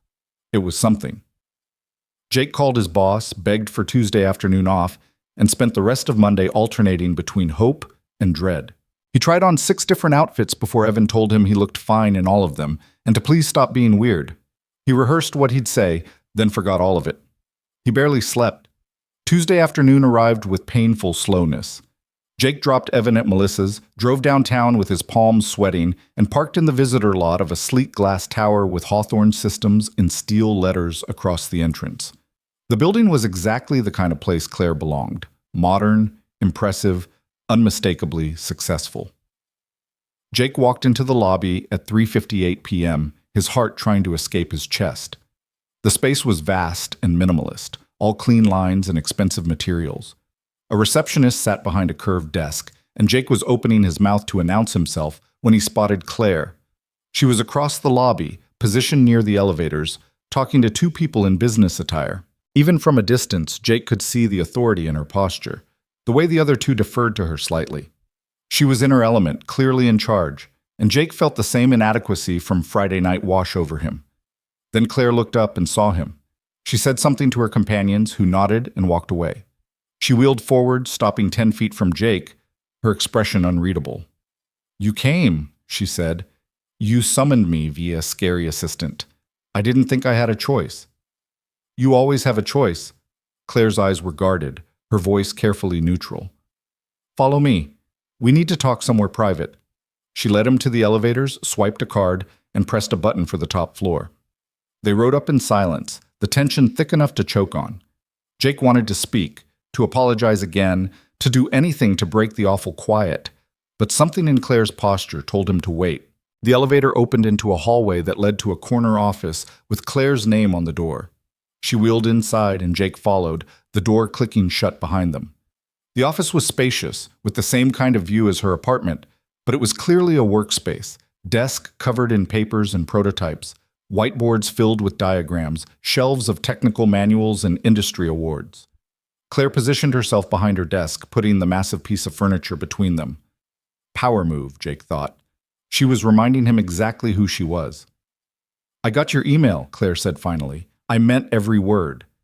"I know, that's why I'm still angry." She crossed her arms. "You want honesty, Jake? Here it is. You hurt me. Not because you got upset about the CEO thing. I expected that. But because after 2 months of me being completely open about everything that actually mattered, you immediately assumed the worst. You assumed I was using you, playing with you, that everything was fake." "Claire, I'm not done." Her voice cut like a blade. "Do you know how many men I've dated who couldn't handle my success? Who smiled and seemed supportive right up until they realized I made more money, had more power, got more recognition. Then suddenly they had to prove themselves. Had to compete, had to diminish what I'd built so they could feel like men. I've been cheated on, used for connections, proposed to by someone who wanted me to bankroll his startup. I've had men tell me they loved me while actively trying to take over my company." Jake's stomach turned. "So when I met you," Claire continued, "and you were just this honest, kind person who saw me as Claire, not CEO Claire or rich Claire or disabled Claire, just Claire. I wanted to protect that. I wanted to see if it could last. If you could fall for me without knowing about the money or the title, because that's what I needed to believe, that someone could love me for me." "I do," Jake said desperately. "I do love you for you." "Do you? Or do you love the version of me you invented? The one who fit neatly into your life, who wasn't too successful or too intimidating?" The question pierced something vital. Jake sank into the chair across from her desk, all the fight draining out of him. "I don't know," he admitted. "I want to say yes. I want to say I love all of you, title included. But Friday night I saw this whole other side of your life and I panicked. I felt small and stupid and completely out of my depth." "And that's my fault?" "No, it's mine." Jake looked up at her, forcing himself to meet her eyes. "It's my insecurity and my damage and my inability to believe that I could be enough for someone like you. You didn't make me feel that way. I did it to myself." Claire's expression softened fractionally. "I should have told you sooner. You're right about that. I kept putting it off because I was afraid, and that's not fair. I asked you for honesty while holding back something major. You were protecting yourself. I get that now. I don't blame you for it. But you're still intimidated. Terrified, Jake corrected. You're brilliant and successful, and you built something incredible. I used to be an engineer, and now I rent out storage space. The gap between us feels insurmountable. Claire leaned forward. What if I told you the gap is in your head, that I don't see it? I'd ask how that's possible. Because I don't measure people by their job titles or bank accounts. I measure them by who they are when things are hard, by how they treat people with less power, by whether they show up for the people they love. Claire's voice gentled. You show up, Jake, every day for Evan. You rebuilt your life from nothing because you had to. You chose the hard road instead of the easy one because it was right. That's not small. That's everything. Jake felt his eyes burning. I don't feel like everything. I feel like I'm barely treading water while you're commanding a fleet. Then let me teach you to swim. Claire wheeled around the desk, closing the distance between them. That's what partners do, Jake. They shore up each other's weaknesses. You think I have it all figured out? I'm lonely as hell most of the time. I work 80-hour weeks because I don't have a home life to go back to. I haven't had a real relationship in 3 years because everyone either wants something from me or runs away. Until you. She stopped directly in front of him, close enough that Jake could smell her perfume. You didn't run, Claire said softly. Not at first. You sat down and you stayed and you made me laugh, and you introduced me to your son. You made me feel normal, human, like maybe I could have this. Have someone who just wanted to watch terrible reality TV with me and didn't care about quarterly earnings or market share. And then Friday happened, and I thought you were like all the rest. That you'd bail the second you knew the truth. I didn't bail, Jake said. I panicked and said awful things, but I didn't leave. No.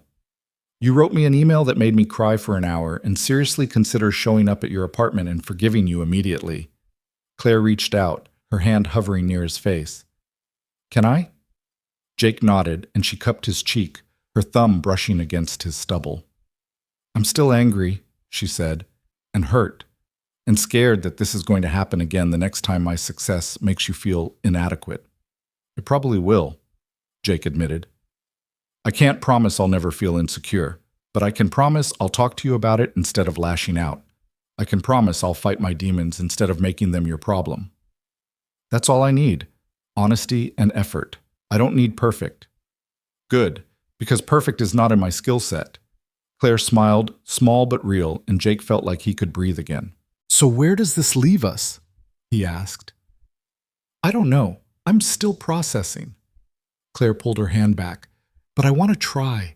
I want to believe we can make this work even though I'm terrified you'll resent me eventually for out-earning you or out-achieving you or whatever. I won't. You can't know that. You're right, I can't, but I can choose not to. I can choose to celebrate your success instead of feeling threatened by it. I can choose to be proud of you instead of intimidated. Jake stood, looked down at her. Claire Hawthorne, CEO and founder and genuine certified genius, I'm proud of you. I'm in awe of what you've built, and I'm sorry I made you feel like you had to hide it. Claire's eyes glistened. You mean that? Every word. Show me your company. Tell me about your work. Let me see all of you, not just the parts you think I can handle. It's boring. Software development, contract negotiations, endless meetings about things you won't care about. Try me. So she did. For the next hour, Claire walked Jake through her company, what Hawthorne Systems did, how she'd founded it at 26 with a government contract and pure determination, the patents she held, the innovations her team had pioneered. She showed him the lab where they tested navigation systems, introduced him to engineers who looked at him curiously but respectfully when Claire said he was a friend. She explained projects in terms he could understand, got animated when talking about problems they were solving, let him see the passion underneath the CEO exterior. And Jake listened, asked questions, marveled at what she'd accomplished. Not because he was trying to prove something, but because it was genuinely fascinating, and because he could see how much it mattered to her. This was Claire's life's work, her purpose, and he'd almost lost her because he couldn't handle her being exceptional. Never again. When they ended up back in her office, Claire looked exhausted but lighter somehow. Thank you for listening, she said. Most people's eyes glaze over after 5 minutes. Most people are idiots. Jake sat across from her again. Claire, I have one more thing I need to say. I'm listening. I'm sorry, and I love you, and I want this to work more than I've wanted anything in a long time. But I need you to promise me something. What? No more secrets, not about anything important. If there's something I need to know, tell me. Even if you think it'll scare me off, especially then. Let me decide whether I can handle it instead of deciding for me. Claire nodded slowly. I can do that. Same goes for you. If you're feeling insecure or overwhelmed or like you don't belong, tell me. Don't let it fester until you explode. Deal. They shook on it, formal and slightly ridiculous, and then both laughed at the absurdity of sealing relationship agreements like business contracts. But it felt right somehow. Clear expectations, honest communication, mutual respect. Claire glanced at her watch. I have a board meeting in 20 minutes that I absolutely cannot skip. But after? I have to pick up Evan. But you could come over. He's been asking about you nonstop. I think he's planning to stage an intervention if we don't make up. Smart kid, Claire smiled. I'll be there at 7. And Jake? We're going to figure this out. It won't be easy, but it'll be worth it. I know. Jake left Hawthorne Systems with hope blooming cautiously in his chest. They weren't fixed, not entirely. There would be more bumps, more moments of doubt, more challenges to navigate. But they were choosing to try. They were choosing honesty over comfort, vulnerability over protection. They were choosing each other. And that, Jake thought as he drove through the city, with evening falling around him, was worth fighting for. Jake picked up Evan from Melissa's with 20 minutes to spare before Claire arrived. His sister took one look at his face and broke into a grin. You fixed it, she said. We're working on it. She's coming over tonight. Good.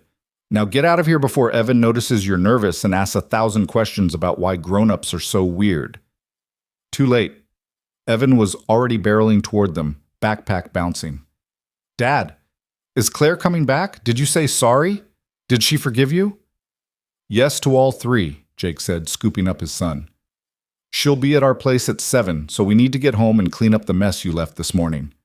The drive home was filled with Evan's excited chatter about everything he wanted to show Claire, ask Claire, tell Claire.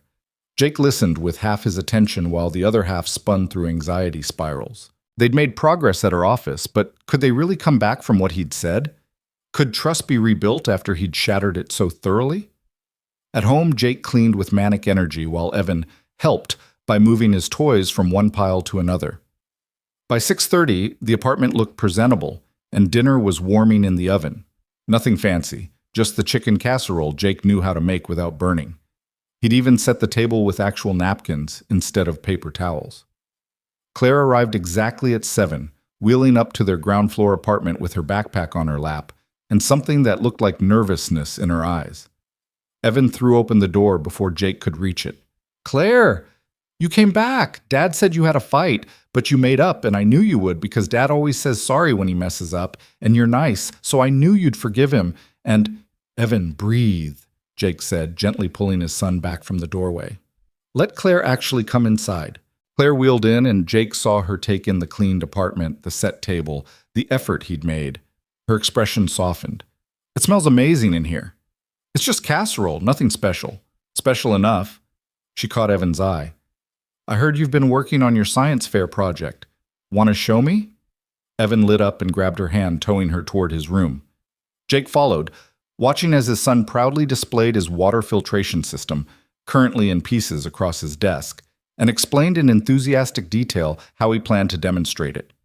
Claire asked thoughtful questions, made suggestions, treated Evan's project with the same seriousness she probably gave to million-dollar contracts. Over dinner, they fell into familiar rhythms. Evan dominated the conversation with stories from school, and Jake and Claire exchanged glances across the table that felt like conversations in themselves. But underneath the normalcy was a current of unfinished business, words that needed saying once Evan was asleep. After dinner, Jake supervised bath time while Claire worked on her laptop at the kitchen table.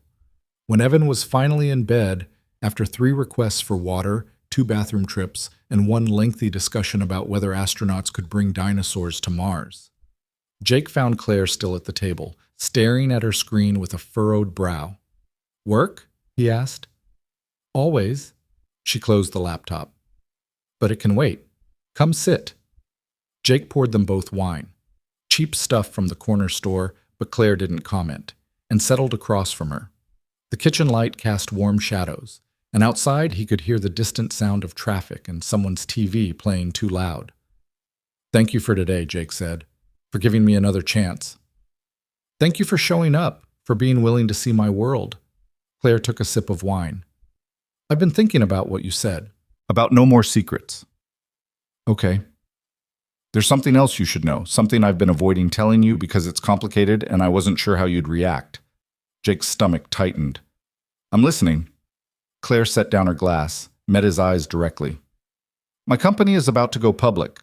IPO in 3 months. If everything goes according to plan, my net worth is going to increase by about $500 million. The number was so large it felt meaningless. Jake just stared at her. "That's not all," Claire continued. "Going public means more visibility, more scrutiny. I'll be doing press tours, interviews, appearances at industry events. My face will be in business magazines and tech blogs. My privacy, what little I have left, will basically disappear. And anyone I'm dating will get pulled into that spotlight too." "You're warning me," Jake said slowly. "I'm being honest, like we promised." Claire's hands were tight around her glass. "If we do this, if we really try to make this work, you need to know what you're signing up for. People will have opinions about us. About you dating me, about me dating someone who isn't in tech or business or whatever arbitrary standard they think I should meet. They'll dig into your past, your divorce, your finances. They'll speculate and judge, and probably say some awful things. And Evan? I would never let anyone near Evan. We keep him completely out of it. But you," Claire paused, "you'll catch some of it just by association. And I need to know if you can handle that, if you want to handle that." Jake leaned back in his chair, trying to process. $500 million. Public scrutiny. A life completely outside anything he'd ever experienced. Every instinct screamed at him to run, to protect himself and Evan from that kind of exposure. But then he looked at Claire, really looked at her. At the vulnerability in her eyes, the way she was braced for him to leave. She'd given him an out, made it easy to walk away. And she was terrified he'd take it. "Can I ask you something?" Jake said. "Anything. If I said no, if I told you this is too much and I can't do it, would you resent me?" Claire thought about it, her face serious. "No. I'd be sad, but I wouldn't resent you. You have every right to want a quiet life, to protect your son from public attention. It's not a failing to have boundaries." "What do you want me to say?" "I want you to tell me the truth, whatever that is." Jake stood, walked to the window, looked out at the parking lot and the ordinary neighborhood beyond. This was his life. Small and manageable and safe. Claire was offering him something bigger, scarier, infinitely more complicated. A partnership with someone extraordinary who would drag him into a world he didn't understand. He thought about the past 3 months, how Claire had made him laugh, had believed in him when he'd stopped believing in himself, had looked at Evan like he mattered, how she'd pushed him to be braver, to want more, to stop settling for treading water. She'd changed his life already, and they'd barely started. Jake turned back to face her. "I'm terrified. Of the publicity, of people judging me, of being Claire Hawthorne's boyfriend instead of just Jake, of screwing up in front of cameras or saying something stupid to reporters, of Melissa seeing my face in some gossip blog and never letting me hear the end of it."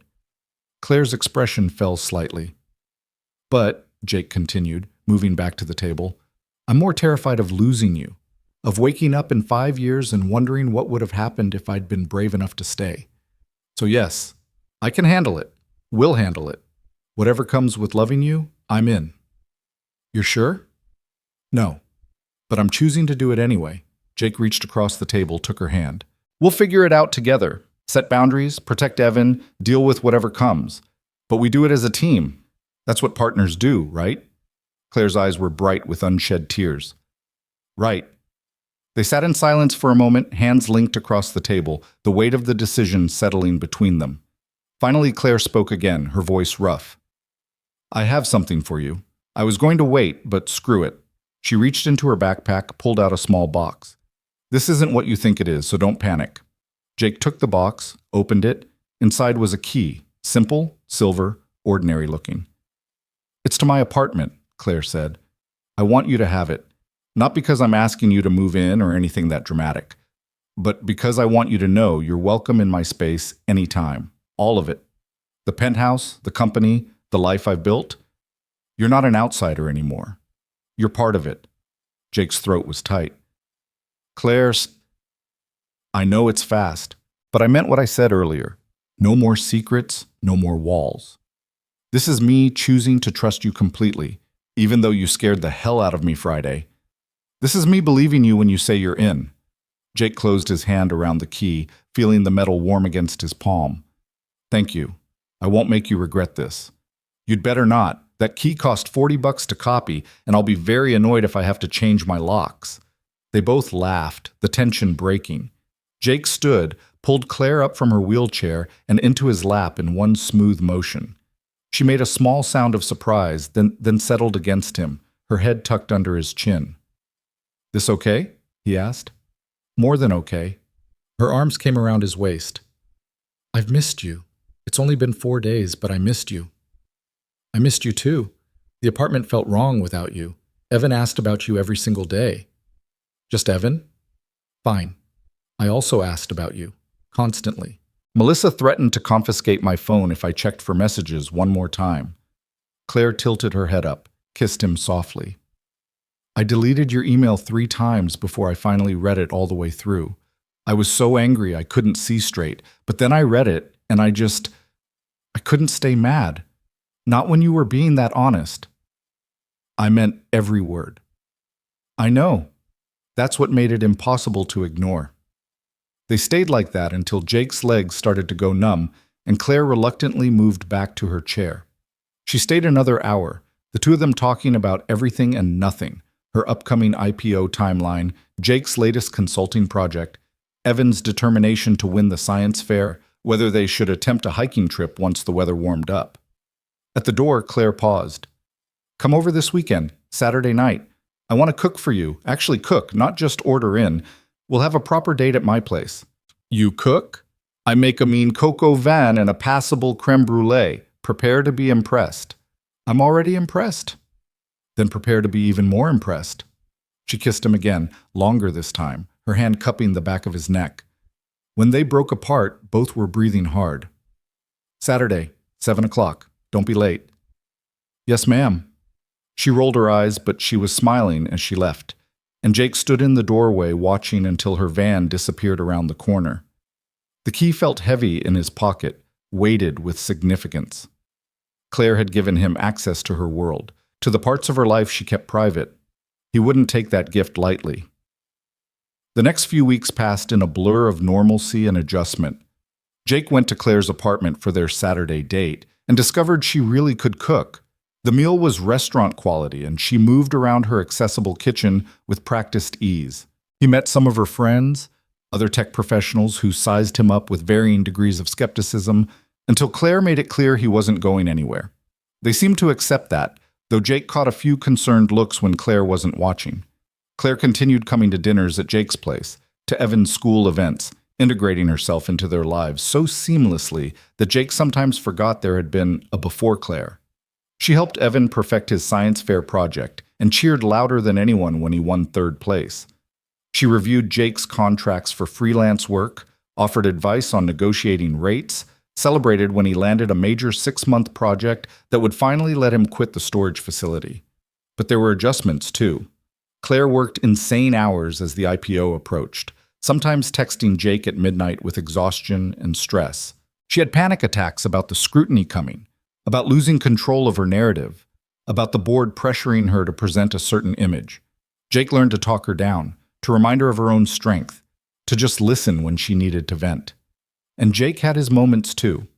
Times when Claire's world felt overwhelming, when he'd be at some industry event with her and feel completely out of his depth. When he'd overhear someone speculate about why she was dating the storage guy and have to bite his tongue.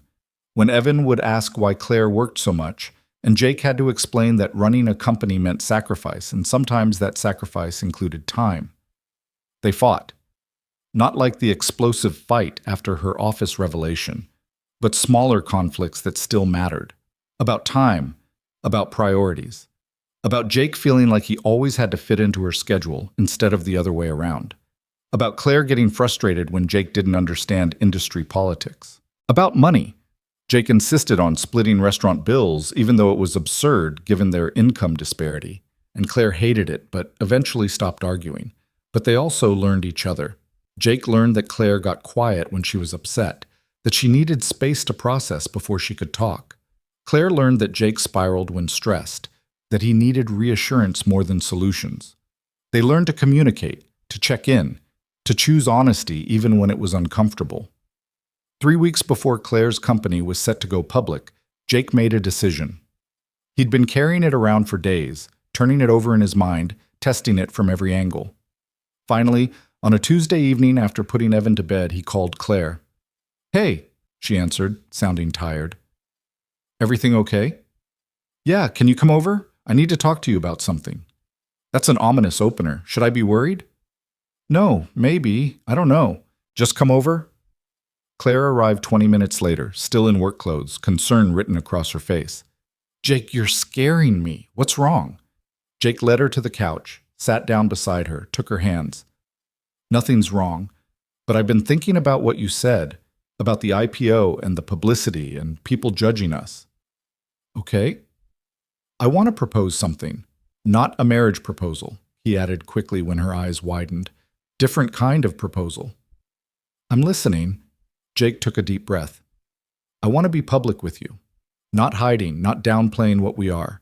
I want to be at your side when you do those press tours and interviews. I want people to know you're with someone who loves you, who's proud of you, who isn't intimidated by your success." Claire stared at him. "Jake, you don't have to do that. I told you before I can handle the public stuff alone.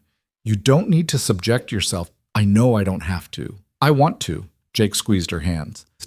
"I've been thinking about what you said about people having opinions, and I realized something. Let them talk. Let them judge.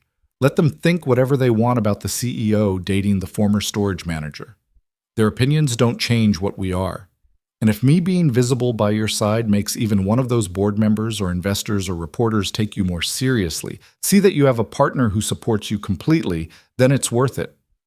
"You'd really do that? Put yourself in that spotlight for me?" "In a heartbeat. Besides, Evan's been practicing his interview answers. Apparently, if anyone asks him about his dad dating a CEO, he's planning to say, 'My dad is the coolest and Claire is really good at computer stuff.' I think we should let him use that material." Claire laughed, but it came out watery. "You're going to let Evan do interviews?" "Absolutely not. But he doesn't know that yet, and I'm enjoying his preparation." Jake's expression turned serious. "Claire, I love you. I'm done hiding that or being ashamed that I'm not what people expect. You chose me. I choose you. That's all that matters."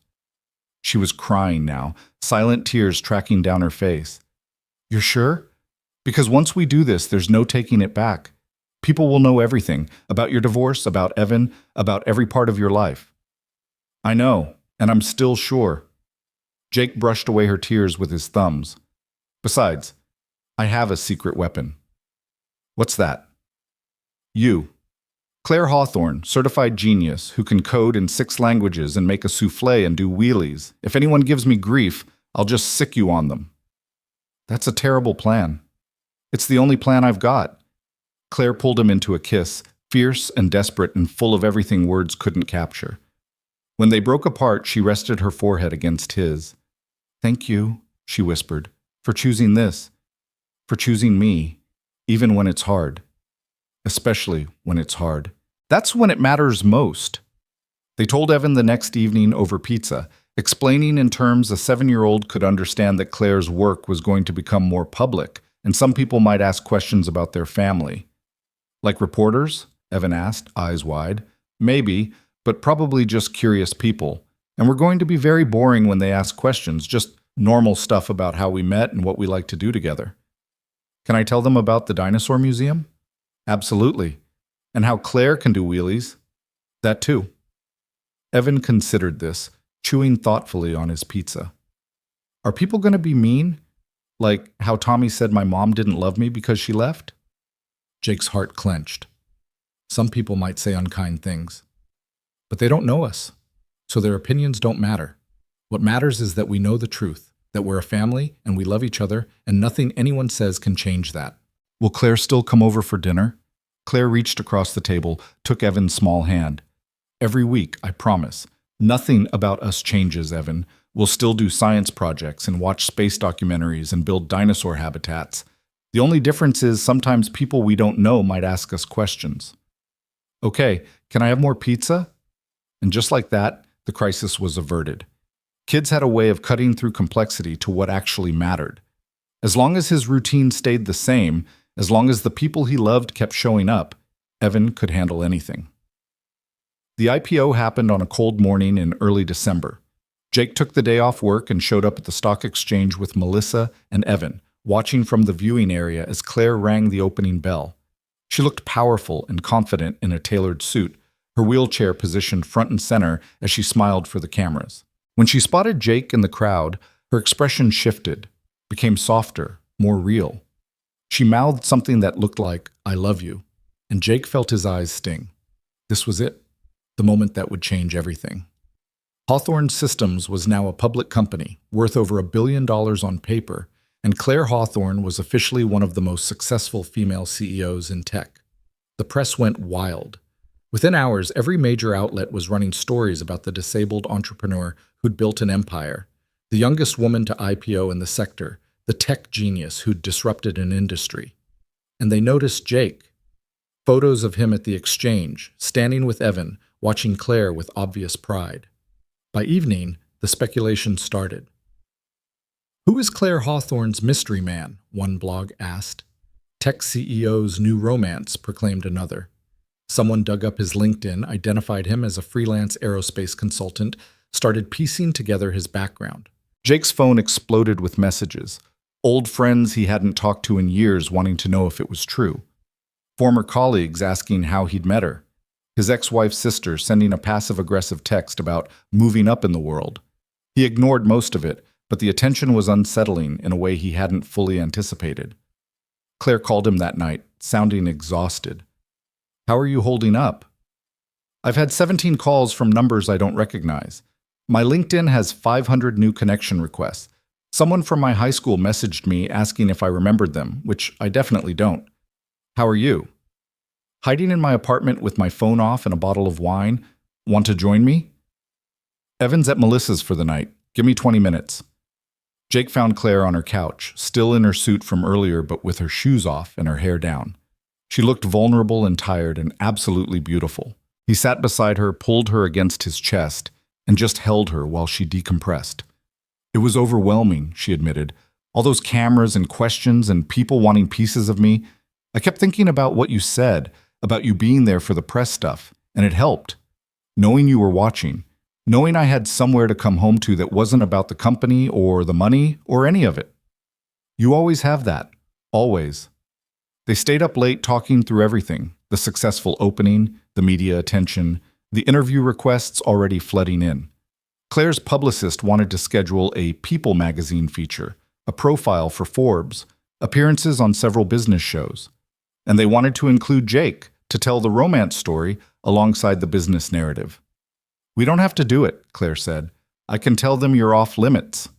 But Jake thought about his promise, about standing by her side publicly. "Let's do it, but we set clear boundaries. Evan stays completely out of it. We don't discuss my ex-wife.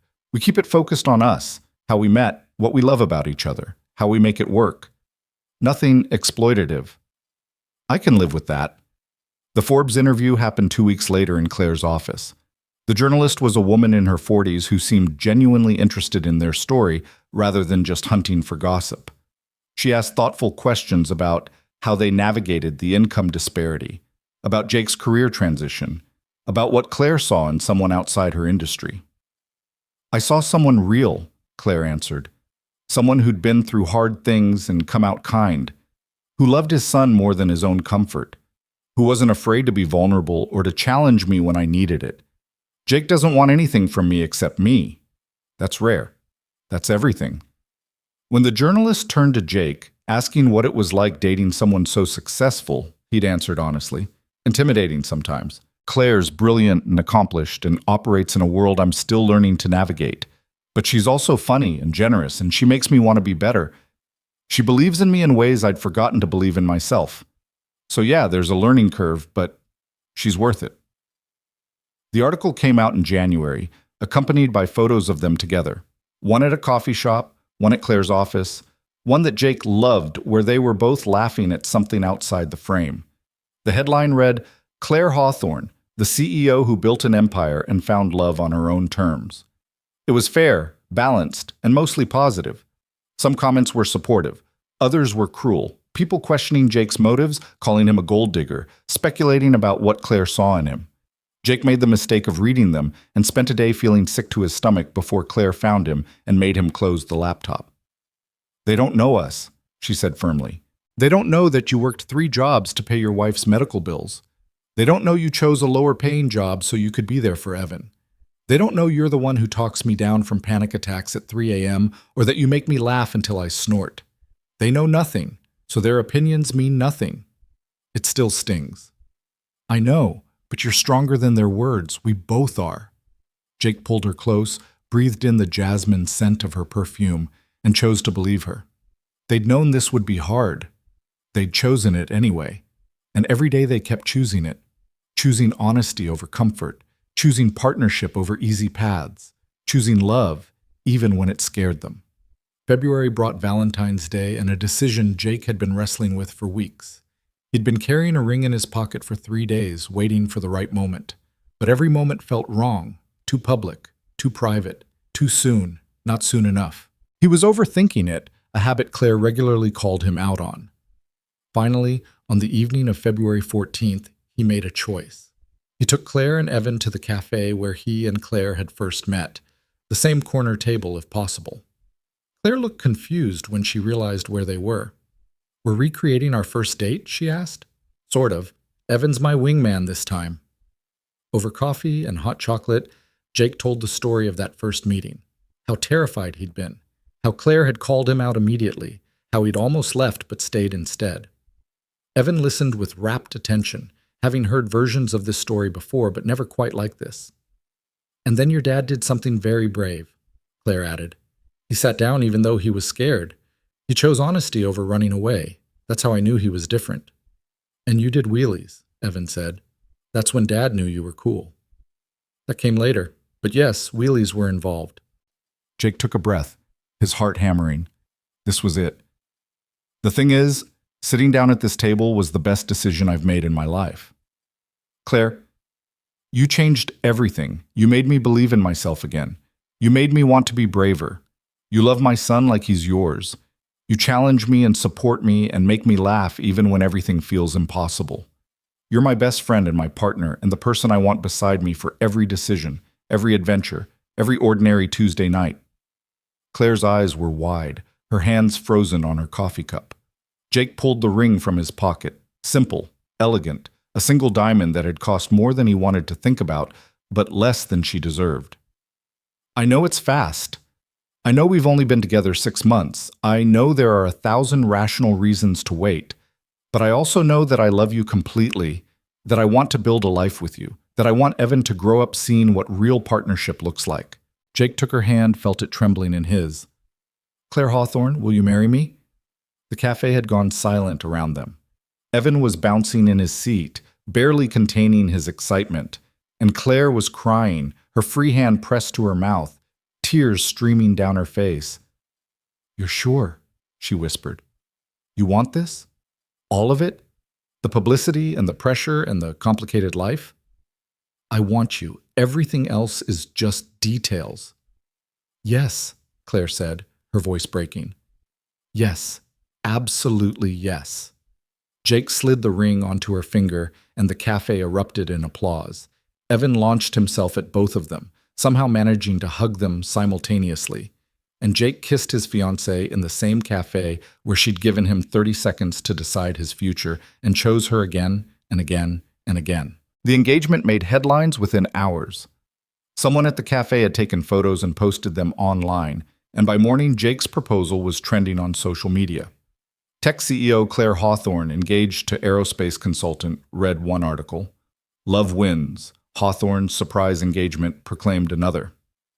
The comments ranged from genuinely sweet congratulations to cynical speculation about prenups and motives. Jake learned to stop reading after the first few dozen. What mattered was the ring on Claire's finger and the way she kept looking at it with wonder, like she couldn't quite believe it was real. What mattered was Evan telling everyone at school that his dad was marrying Claire and they were going to be a real family. What mattered was the life they were building together, piece by careful piece. But engagement brought new pressures Jake hadn't anticipated. Claire's board had opinions about the optics of a CEO getting married. Her publicist wanted to manage the narrative. Wedding planners reached out offering their services for what they assumed would be a massive society event. And through it all, Jake felt the weight of expectations he didn't know how to meet. It came to a head 3 weeks after the proposal. Jake arrived at Claire's apartment for dinner to find her on the phone, her voice tight with barely controlled frustration. "I understand your concerns, Richard, but my personal life isn't a board decision," she was saying. "No, I don't need to consider the optics. Yes, I'm aware that some shareholders might have opinions. Frankly, I don't care." She paused, listening. "That's my final answer. If the board has a problem with my engagement, they're welcome to take it up at the next meeting where I'll remind them that my relationship status has zero impact on company performance." She hung up and immediately threw her phone across the room. It hit the couch and bounced harmlessly to the floor, but the violence of the gesture spoke volumes. "Bad day?" Jake asked carefully. "Richard thinks I should postpone the wedding until after the annual shareholders meeting. Says it's distracting from the company narrative. He suggested we keep a low profile for the next 6 months, maybe do a quiet courthouse ceremony instead of anything public." Claire's hands were shaking. Like our relationship is something to be managed and minimized instead of celebrated. Jake crossed to her, knelt so they were eye level. "What do you want?" "I want to marry you. Not in 6 months, not in a quiet courthouse, not according to some PR strategy. I want to marry you because I love you, and I'm tired of waiting for permission to be happy." "Then let's do it." Claire blinked. "What?" "Let's get married, not in 6 months. Soon. Next month if we can manage it. Small ceremony, just people who actually matter. Screw the board and the optics and everyone else who thinks they get a vote in our lives." "Jake, we can't just..." "Why not? What's stopping us? We love each other. Evan's on board. We don't need some massive production or months of planning. We just need each other and the people who love us and someone to sign the papers." Jake took her hands. "Unless you want the big wedding. Because if you do, we'll do it. I'll wear whatever ridiculous tux you pick and smile for however many photos you need. But if you're only doing it because you think you're supposed to, because that's what people expect from Claire Hawthorne, CEO, then forget it. Let's just be Claire and Jake getting married because we can't wait to start the rest of our lives." Claire stared at him, her eyes filling with tears for the second time that month. "You do that? Give up the whole traditional wedding thing?" "I already did the traditional wedding. Big ceremony, 300 guests, most of whom I never saw again. It was exhausting and expensive, and none of it mattered when the marriage fell apart. This time I want something real, something that's about us, not about putting on a show." "Where?" Claire asked, and Jake could see her mind already working. "When? Remember where we took Evan that first time, the Natural History Museum with the park next door? The park where I won him over with dinosaur facts and digital art? That's the one. It's where we became a family, the 3 of us. Seems fitting to make it official there." Jake smiled. "We could do it on a Saturday afternoon. Invite maybe 20 people, Melissa and her family, your close friends from work, maybe a few of Evan's classmates so he feels included. Keep it simple. Keep it ours." Claire was crying openly now, but she was smiling too. "That's perfect. That's absolutely perfect." They set the date for 4 weeks out, the last Saturday in March. It gave them just enough time to handle the legal requirements and make basic arrangements without turning it into the production everyone seemed to expect. Claire's publicist nearly had a heart attack when they told her, but Claire was firm. They'd release a simple statement after the fact. No advance notice, no press coverage, no turning their wedding into a media event. "But Ms. Hawthorne, the shareholders..." "We'll get over it," Claire finished. "This is my personal life, not a corporate decision. Either you're on board, or I'll handle the announcement myself." The publicist, recognizing a losing battle, grudgingly agreed to draft a tasteful post-wedding statement. The next 4 weeks were a whirlwind of quiet preparation. Claire ordered a simple white dress that could be easily altered for wheelchair access. Jake bought a new suit and a dinosaur print tie that Evan insisted was absolutely necessary. They hired an officiant who'd performed commitment ceremonies for several of Claire's friends and was thrilled to do a wedding. Melissa took charge of food, nothing fancy, just good sandwiches and cake from a local bakery. Claire's assistant helped coordinate logistics without asking too many questions. Evan took his role as ring bearer with intense seriousness. He practiced walking slowly, carrying a pillow Claire had given him, narrating the processional to himself. And then I walk very carefully, and I don't drop the rings, and everyone claps, and Dad marries Claire, and we're a family forever. He said it like a mantra, like he needed to remind himself it was really happening. 1 week before the wedding, Jake had a breakdown. It hit him at 2 a.m, the crushing weight of everything he was taking on. Marriage to one of the most successful women in tech, instant co-parenting of a child who wasn't biologically hers, a life in the public eye that he'd never asked for, the constant scrutiny and opinions and pressure to be worthy of someone like Claire. He couldn't breathe. The walls of his bedroom pressed in, and his chest felt like it was caught in a vice. He grabbed his phone with shaking hands and called the only person he trusted to understand. "Jake?" Claire answered, alert immediately despite the hour. "What's wrong?" "I can't breathe. I'm having a panic attack or a heart attack or something, and I can't make it stop." "Okay, listen to my voice. You're okay. This is anxiety, not a heart attack. I need you to breathe with me. In for 4 counts. Hold for 4. Out for 4. Can you do that?" Jake tried, his breath hitching. Claire counted with him, her voice steady and calm. After 5 minutes, the worst of the panic receded. He was left exhausted, his shirt soaked with sweat, his hands still trembling. "Better?" Claire asked. "A little. I'm sorry. I didn't mean to wake you. Don't apologize. Talk to me." What triggered this? Jake closed his eyes, forced himself to be honest. "I'm terrified I'm making a mistake. Not about loving you, I know I love you, but about whether I can actually do this. Be your husband. Be enough for you. Handle the pressure and the attention and everyone waiting for me to screw up." "You're not going to screw up. You don't know that. I screwed up my first marriage. What if I'm just repeating the same patterns? What if 5 years from now you realize you settled, that you could have had someone from your world, someone who understands business and tech and how to navigate all of this?" Claire was quiet for a long moment. Then, "I'm coming over." "Claire, it's 2 a.m. You don't have to." "I'm already getting my keys. Let me in when I get there." She arrived 20 minutes later, wheeling into his apartment in sweatpants and a hoodie, her hair messy from sleep. Jake was still sitting on his bed, trying to pull himself together. Claire came straight to him, transferred to the bed beside him, and pulled his head down to her shoulder. "Listen to me," she said quietly. "You are enough. You've always been enough. And I'm not settling. I'm choosing the person who makes me happiest, who challenges me to be more than just my company, who loves me for who I am underneath all the titles and money." But what if? No what ifs. We deal in facts. Fact 1, I love you. Fact 2, you love me. Fact 3, we're good together, even when it's hard. Fact 4, your first marriage failed because you were with someone who needed things you couldn't give. I don't need you to fix me or save me. I just need you to show up, be honest, and keep choosing me. That's it. That's all I'm asking. That's all? That's everything. Claire pulled back to look at him. "Jake, I'm scared too. I've never been married. I've never been anyone's stepmother. I'm terrified I'll prioritize work over family and hurt you and Evan. I'm scared the media attention will poison what we have. I'm scared that you'll wake up one day and resent me for the complications I've brought into your life." "I could never resent you." See? We're both afraid of the same thing, losing each other. So let's stop borrowing trouble and just focus on what we know is true. We love each other. We're building something real. And whatever challenges come, we'll face them together. She took his face in her hands. "Do you still want to marry me?" "More than anything." "Then trust that. Trust us. The rest is just noise."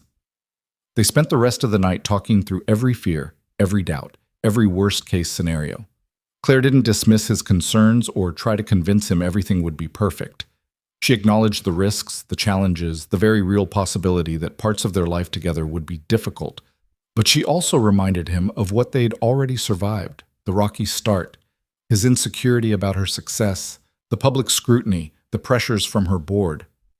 "We've already been tested," she pointed out as dawn lightened the windows.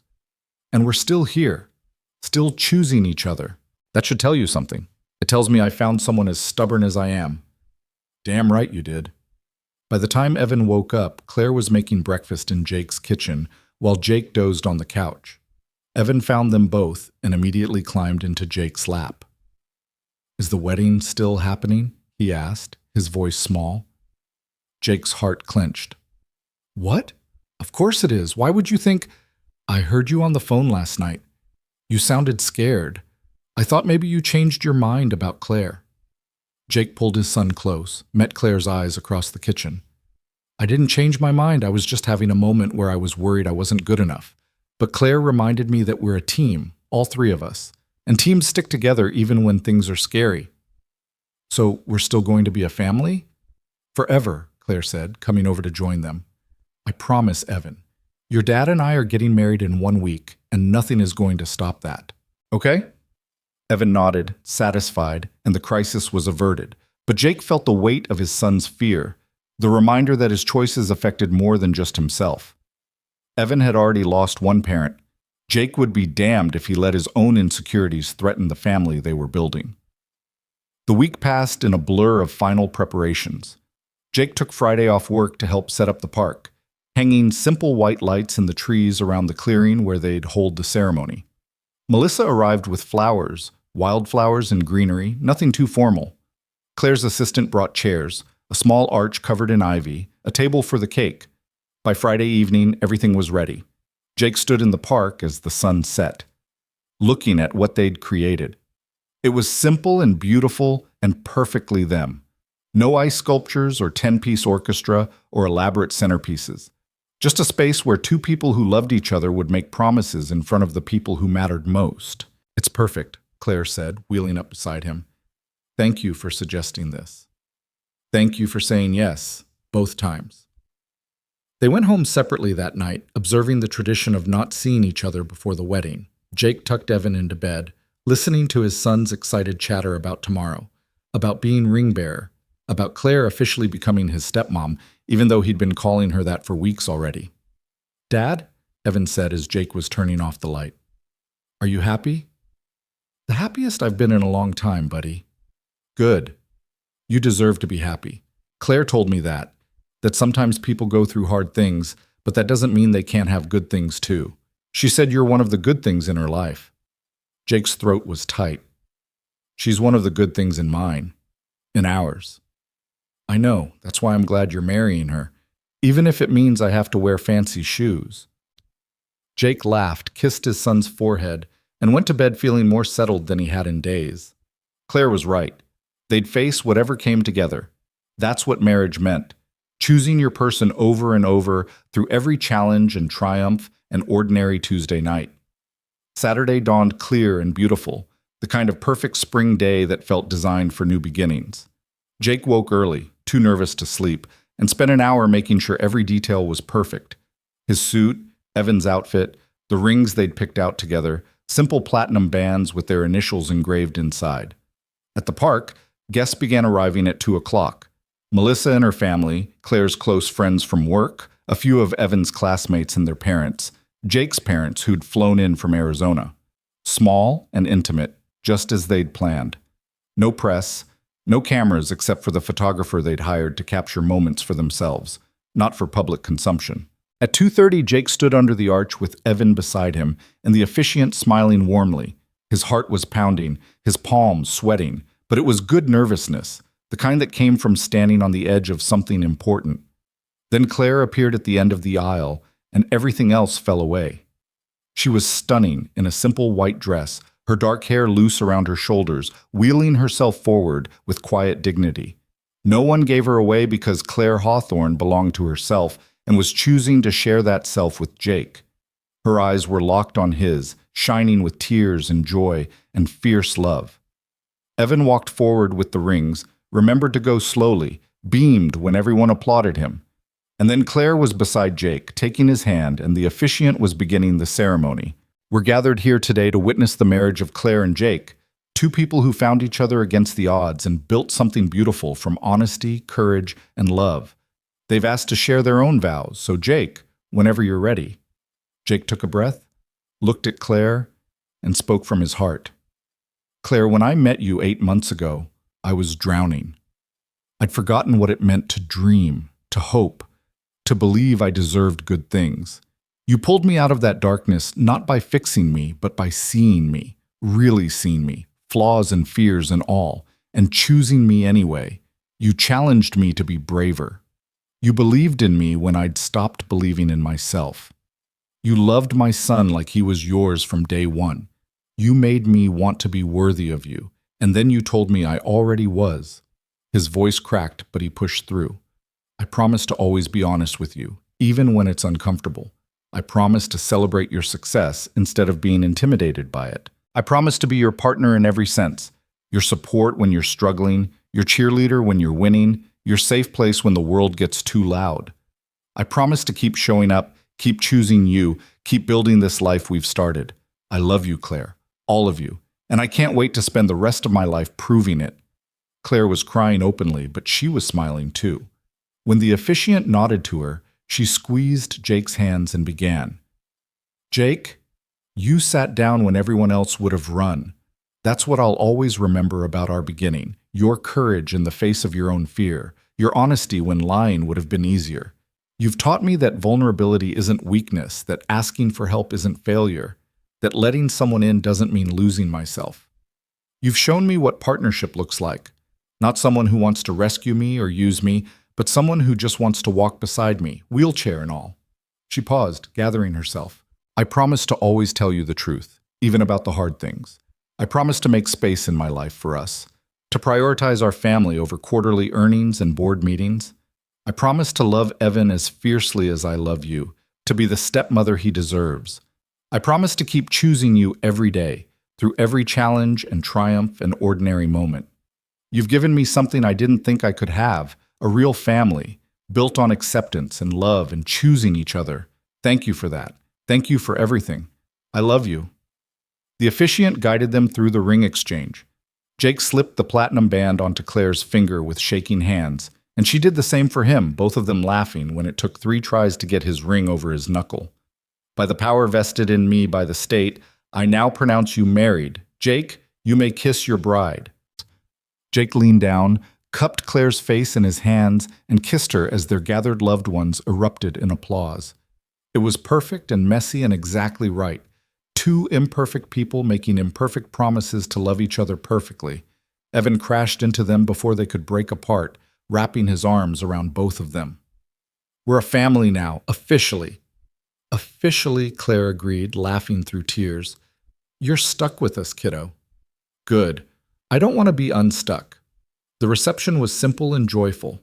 They ate sandwiches and cut into a modest 2-tier cake that Evan insisted on helping with, resulting in frosting everywhere. Jake's parents cornered him to express their genuine happiness that he'd found someone who clearly adored him. Claire's friends from work toasted the couple with champagne and poorly hidden relief that their brilliant, driven friend had finally found happiness outside the office. As the afternoon wore into evening and the lights strung in the trees began to glow, Jake found himself standing slightly apart, watching Claire talk animatedly with Melissa while Evan showed off his ring bearer skills to the other kids. This was his life now. This extraordinary woman was his wife. That amazing child was his son. They were a family, assembled from broken pieces and second chances and the courage to be vulnerable. You look shell-shocked, Claire said, wheeling over to him. Having second thoughts already? Not even close, just taking it all in, making sure it's real. It's real. She took his hand, pulled him down for a kiss. We're really married. You're really stuck with me in my 80-hour work weeks and my tendency to get obsessive about code at 3 in the morning. And you're stuck with me in my insecurities and my son who asks 10,000 questions a day and my complete inability to cook anything that requires more than 1 pot. Perfect trade. They stayed until the park lights came on, and the photographer had captured every moment worth remembering. When they finally left, Evan crashed immediately in the car, exhausted from excitement. Claire followed Jake back to his apartment, to their apartment now, since she'd been gradually moving her things in over the past month. Inside, they got Evan into bed, still mostly dressed, because he was so deeply asleep that changing him seemed cruel. Then Jake and Claire collapsed on the couch together, Claire's head on his shoulder, their wedding rings catching the light.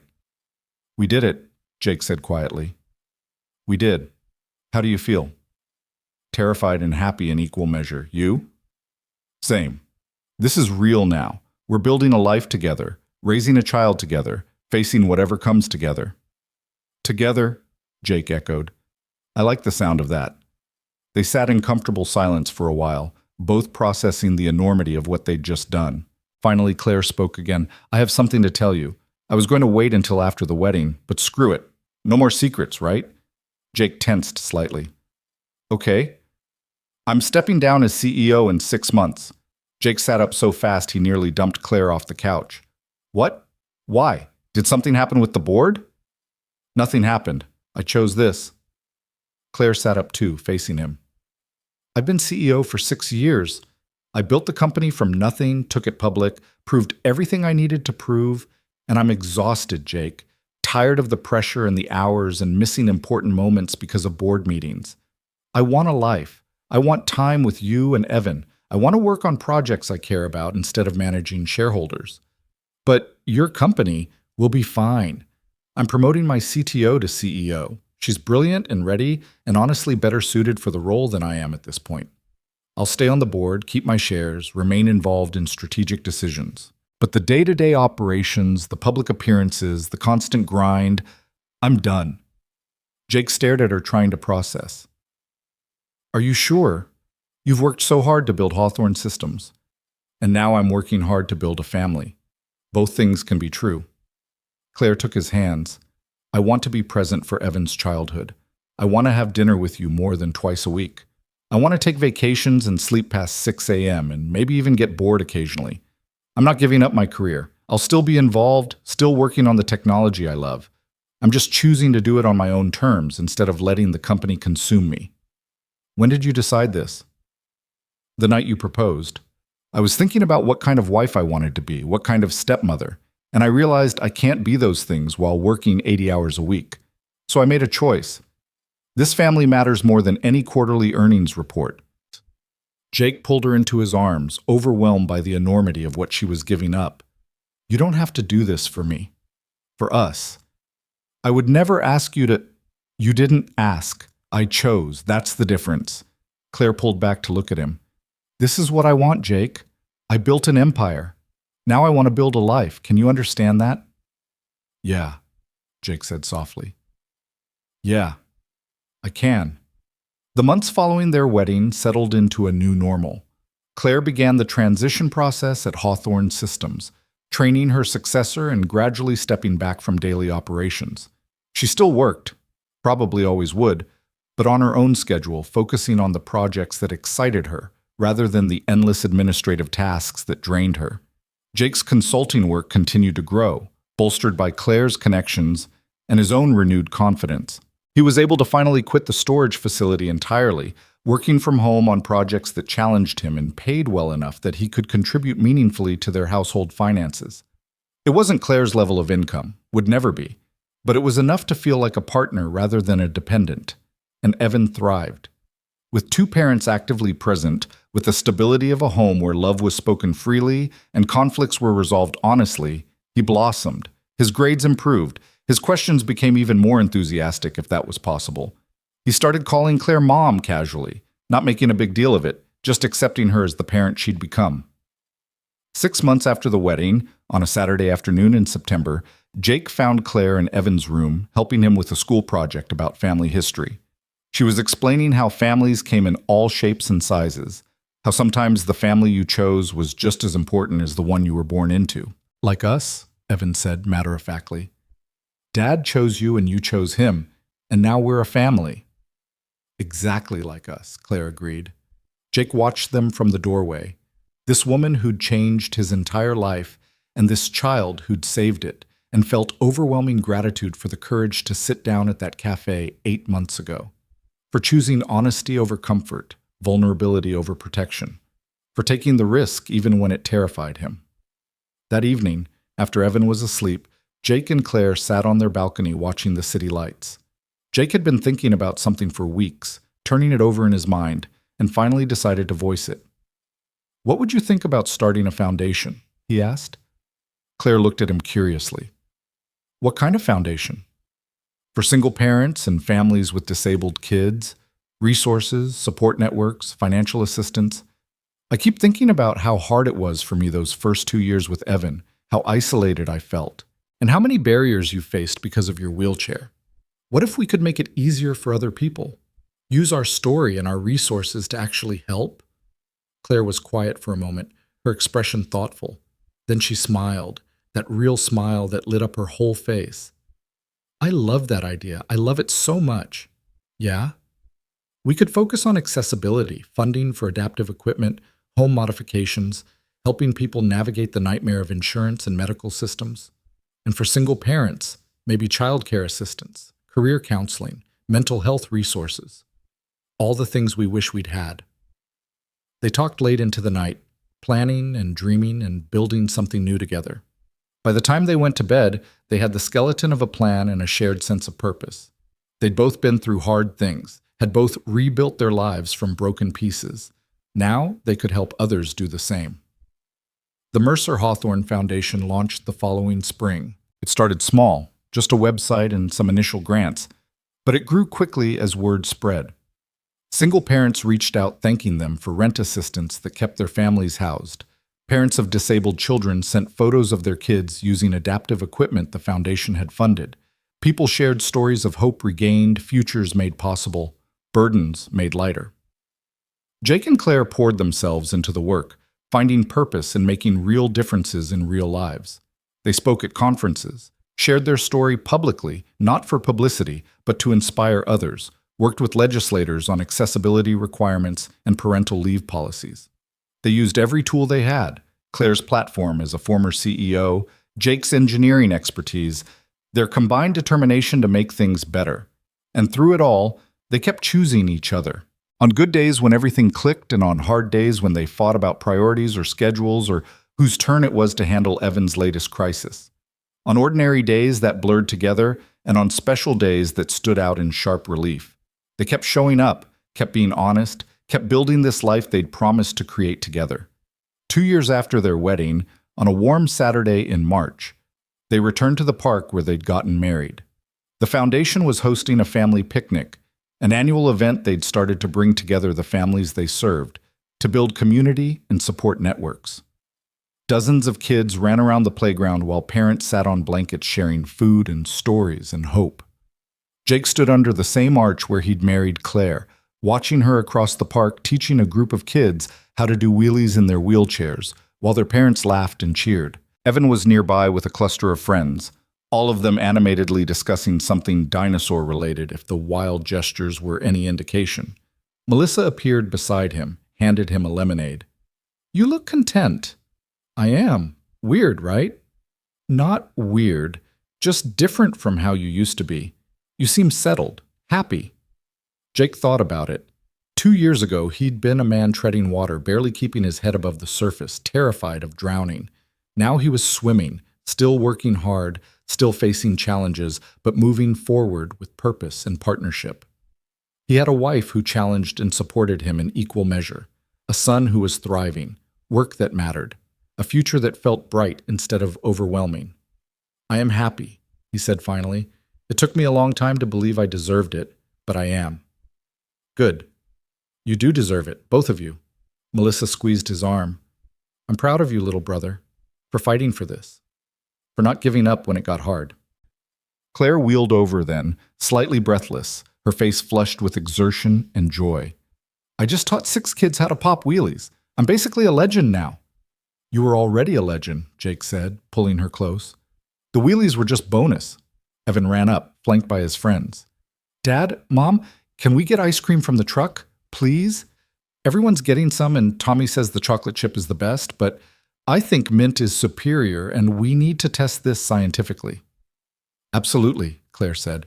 "Scientific testing is crucial. Here, take this." She handed him cash. "Get some for everyone and report back with your findings." The kids scattered like excited puppies. Jake and Claire watched them go, then looked at each other and burst out laughing. "Mom," Jake said. "He called you Mom." "He's been doing that for a while now." "I know, but it still gets me every time." "Me too." Claire's eyes were bright. "Jake, we did it. We built this. A family, a foundation, a life that matters. We actually did it. We did, and we're still doing it every day." They stayed at the park until sunset, until the last families had left, and the cleanup crew was packing up. Evan fell asleep in the car on the way home, worn out from sunshine and sugar and the uncomplicated joy of being a kid surrounded by friends. Jake carried him inside while Claire locked up, and together they got their son into bed. In their own room later, Jake and Claire lay in the darkness talking quietly about the day, about the families they'd met, about the foundation's next steps. It was ordinary and perfect, this life they'd built from courage and honesty and choosing each other over and over. "Thank you," Claire said suddenly. "For what?" "For sitting down that day. For staying when you were scared. For choosing me even when it was hard. Thank you for giving me 30 seconds to decide. For seeing something in me worth believing in. For making me brave enough to try." They fell asleep tangled together, the ring on Jake's finger catching moonlight from the window, Claire's hand resting over his heart. Outside, the city hummed with late-night traffic and distant sirens and a million other lives being lived. But inside their home was peace and love and the quiet certainty that they'd found what mattered most. The story that had started with a terrified man and a challenging woman in a cafe had become something neither could have predicted. A partnership built on honesty, a family assembled from second chances, a love that grew stronger through every challenge they faced. They'd taken their broken pieces and built something whole, something beautiful, something worth fighting for. And every day, they chose to keep building. Together, with no secrets and no running, just the steady commitment to show up for each other and for the life they'd promised to create. It wasn't always easy, but it was real. It was theirs. And that made it perfect.